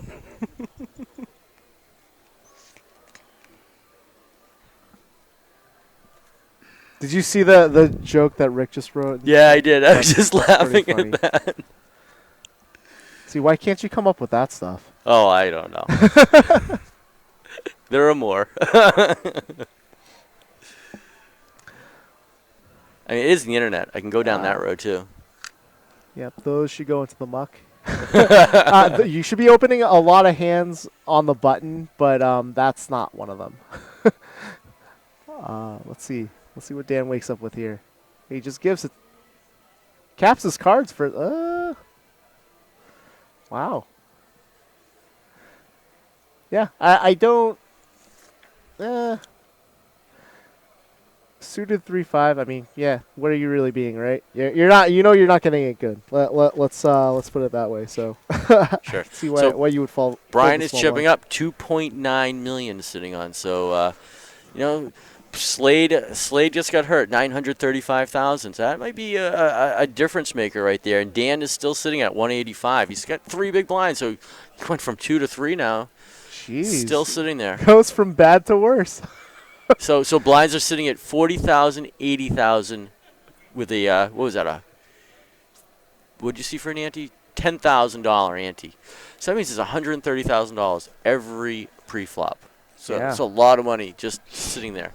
A lot of dead money. So Slade, what is he thinking about here?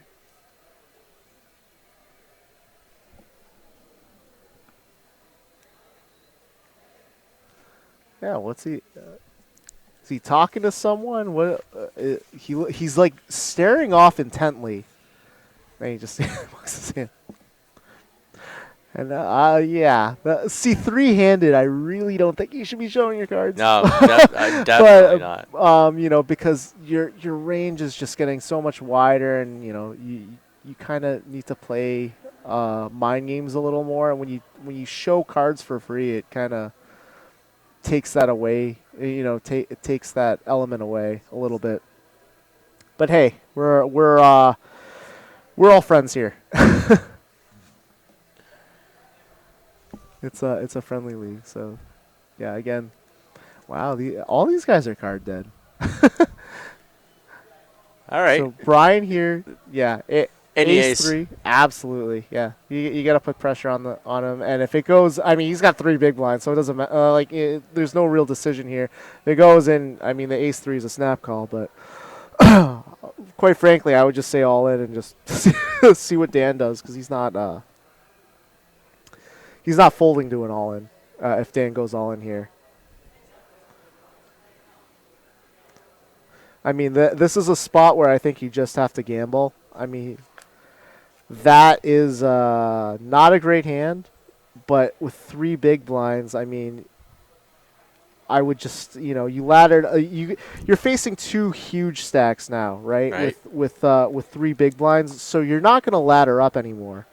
So you're really at the point where you just got to get it in and gamble and hope your cards are live. He's done a great job so far laddering up. I mean, 3rd place is huge here. But yeah, you got to just get it in and hope for the best. Sure. Unfortunately, that's what happens when you get short stack. So Brian's gonna fold that. So I'm in England a couple months ago, and I put 1,000 pounds down on a horse to win the race. Okay. Collapsed the horse. You're the worst, man. I know. Poker jokes just suck, though. That's the problem. However, somehow I know them all. Well, okay, so Dan here, I mean, he's got one big blind. He goes all the way with King 7, which is, I mean, that's the nuts, absolutely. Slade, obviously, yeah. I think it was, 75K is less than a big blind right now, so, Yeah. I mean, it's really. 80,000 in that big blind, 40,000, 80,000, $10,000 ante. But, I mean, a situation like this, I mean, Slade's cards are live, so he's not that big of a dog. You know? Dan flops pretty good. I mean, that's... So, yeah. Slade's dead to a 10. He's going to get it. Wow, he's going to get it. But now, I mean... Yeah, there's the magic chip. He's happy, but at the same time now he's got, like... He's still got 2 big blinds. Right. So you know, you really... I mean, you survived another orbit, basically. So it's yeah. I mean, but he's watching Slade get his chips whittled down. He's just watching Brian beat on Slade a little. Yeah. I would like to see him go with, you know, this is very, very little momentum, but it is some. I would like to see him go with the momentum. And I mean, 2 big blinds here. He should be on the button, just shoving any 2 cards. And I mean, the Slade and Brian are obviously going to call, but maybe he triples up here. You know, I wouldn't even, in this scenario right here, I wouldn't have even looked at my cards. I would have just put it in. But, you know, that's a pretty good hand to look at. And these 2 should be calling with any 2 cards. Wow. Wow. Yeah, Brian should absolutely be calling with King High here. I think, again, small blind, big blind should be calling with any 2 cards Sure. there. But, you know. Let's see what happens. Dan is all in. Again, Dan's in a situation where his cards are, It's a cards are legitimate very race. live. Yeah, I mean, look at the percentages. I mean, it's a little weighted coin flip, but yeah, he's holding his chip. So this is what, the 3rd or 4th one time, I think. So that's I don't know, man. You're running out. But I am rooting for you. You know, you did ladder up a lot, so let's see what we get here. I just don't want to see a king flop. That's great. I love that. There's the queen.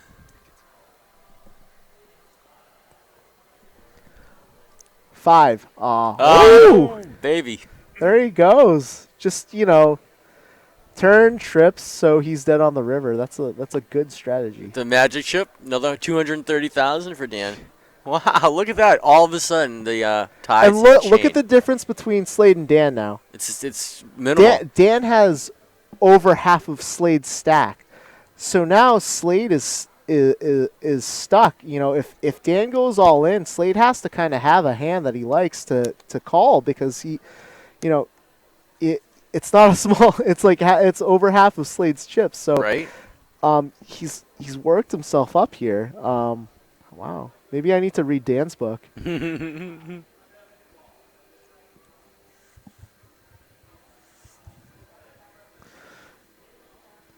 And this can be so frustrating too, especially if you're the middle stack, if you're Slade.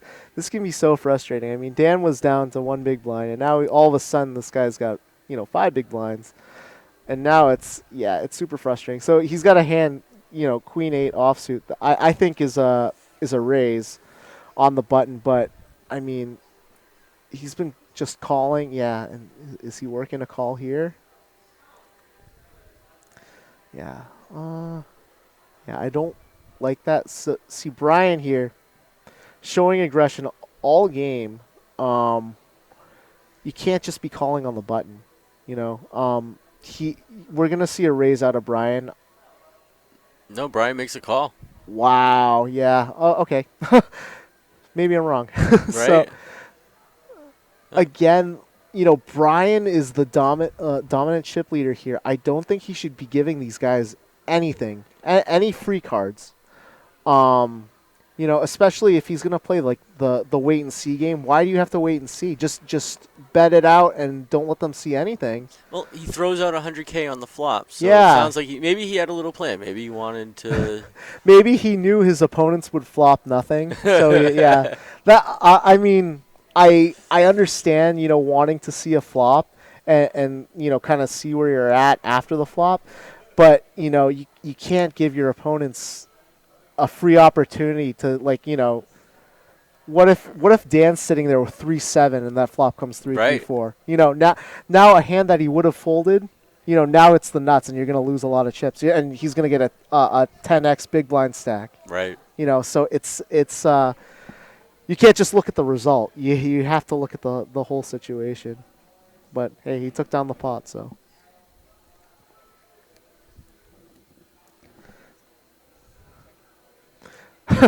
Brian wakes up with 10s. And yeah, I think I think we're gonna see a raise here. He's thinking about it. He's doing the Matthew McConaughey, like rolling a booger with his thumb and his fingers while he's thinking about the raise. He went there. You've seen seen the commercial, right? Yeah. Like he's like going like this and like, why are you doing that what do with you your got? hand? I guess that maybe. Hey. So yeah, I mean this hand plays itself. I think both players here are pocket tens and a suited ace, three-handed. I mean a suited ace is a great hand, especially ace eight. That's a great hand to have three-handed. Everybody's getting away from the table. No one wants to jinx anything. Yeah, wow. Dan's got the magic chip going feverishly in his hand. I mean, it's worked. It's worked what, like 4 or 5 times already. At least.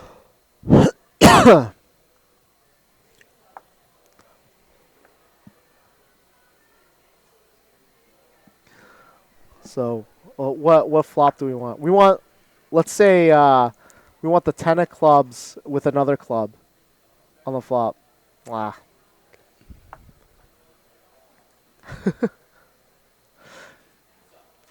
And that's not a good feeling. You have suited card. Wow, there's the eight. There's all right. a little bit of life. We just got you some sweat value.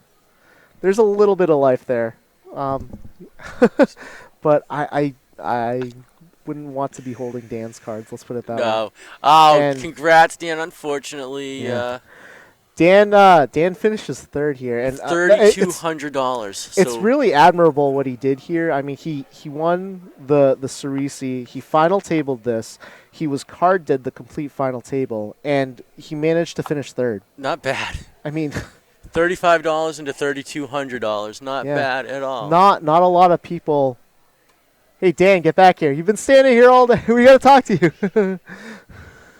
All right, so It's nice that someone could see how current dead I was. Yeah. Well, I think we are about to go on a 5-minute break.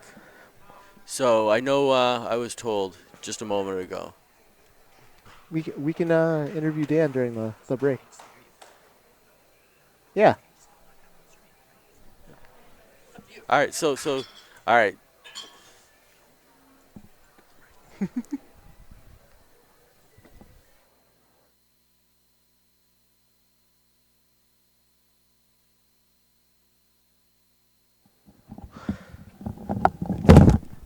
Someone won already.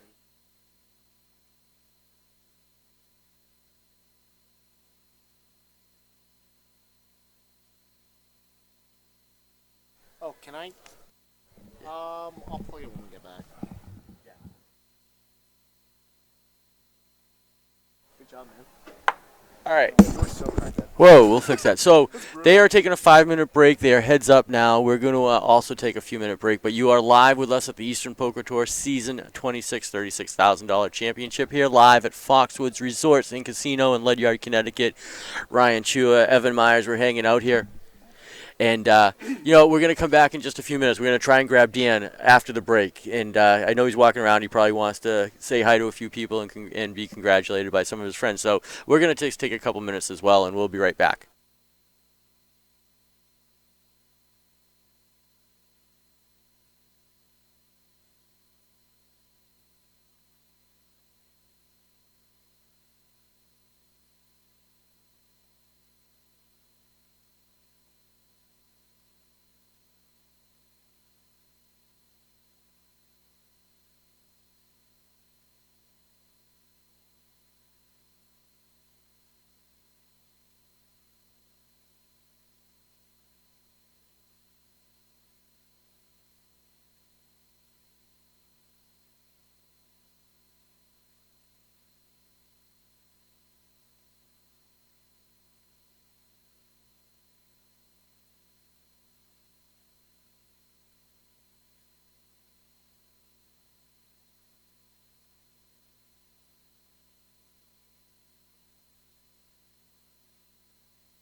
All right. So we're back. Eastern Poker Tour, Season 26, $36,000 championship here live at Foxwoods Resorts and Casino. We are now heads up. Wow, what a great day. Brian and Slade are about to go at it. They were the big chip stacks for most of the tournament here. And now, I'm going to take this opportunity to plug my blog that is not yet live. So if you go to it right now, you'll see a construction hat, but I promise you it'll be live by the end of the week. I am opening a blog. The site is dedicated to thegrind.com. Again, dedicated to thegrind.com. And it's just a poker lifestyle blog. If you liked my commentary here, if you want to hear about, my World Series experiences, some of my bigger tournament experiences, my cash game experiences, I'll be posting a lot of stuff on there. So, if you want to hear more from me, then definitely visit the site. Not now, but at the end of the week. I promise it'll be up by Friday, Saturday. But right now you'll see a construction hat. We're just putting the finishing touches on. Can't wait to see it. We'll have to. We'll definitely be checking that out. Thanks. Oh, no sweat at all. Yeah. So, what do we have here? So Slade goes all in with 10-6 off, and so this is this is this is the right fold because 6-7 suited is great. It's suited connector, but Slade doesn't have. He's short, but he doesn't have an insignificant amount. So really, you have to look. You have 7 high. What are you beating, or what are you hoping to go up against? Right. Fours. You're still a coin flip if you go up against fours, fives. Things like that. So, I think it was a good shove. Heads up, because yeah, it's a good shove heads up because more often than not, your opponent does not have a hand. How do you get queens heads up? I need to talk to this Brian kid. I want queens heads up. I know. This is sick. He's playing for $10,000. Kid just gets queens heads up. This is awesome. And he's looking at. He's posturing. He's like, "Oh, what do I do with this?" He knows what he's gonna do. Is he gonna flat? No, he's gonna slow play. He's slow play. Slide on. Oh. So Slade. Oh, look, he's got his tie. See, this is how much I love some of the stuff Slade did earlier, but it looks like he's kind of worn down. Yeah, he's getting a little hot. He's his tie's done. Wow. Slade wants to make a shove here, trying to insta. Oh, it doesn't work. So it's the right decision, right? We're not going to question that. He made the right decision. I would have put a lot more thought into it. That was a really quick snap call, but you have to figure Slade's line didn't really make sense. Right, because if Slade has an ace there with 8 big blinds left, he's shoving. He's shoving pre-flop, right? So the fact that he just checks pre-flop, yeah. Oh wait, he's got the heart draw now. Right. There's a sweat. Here's the sweat value. They shake on the sweat. Oh, he bricks. Brian is the winner. Wow, congratulations, Brian. Did he hit the floor? What happened? He hit the floor. He hit the floor. That's awesome. $10,000 payday for our friend Brian Elliott, North Shore. Unbelievable. Congratulations. And wow. We've had the pleasure of watching him on the feature table all day. Well, I have. I know. And he's played solid all day pretty much. The 2-4 was a little misstep that worked out for him, but he's played solid all day, and I absolutely, I had him pegged at the final 8 to win this final table, and he did. Well, look at that. That's he played really solid poker. I think it was great that early on he established with Slade that I'm not going to be pushed around by you, by your big stack. I'm really ready to go at it with you, and I'm ready to play you. So we're not gonna play that game of avoiding each other. I'm gonna face you head to head. And that's He- what ended he- up happening. He definitely wanted to play. He wanted to show it, Yeah. and the North Shore represents today. Just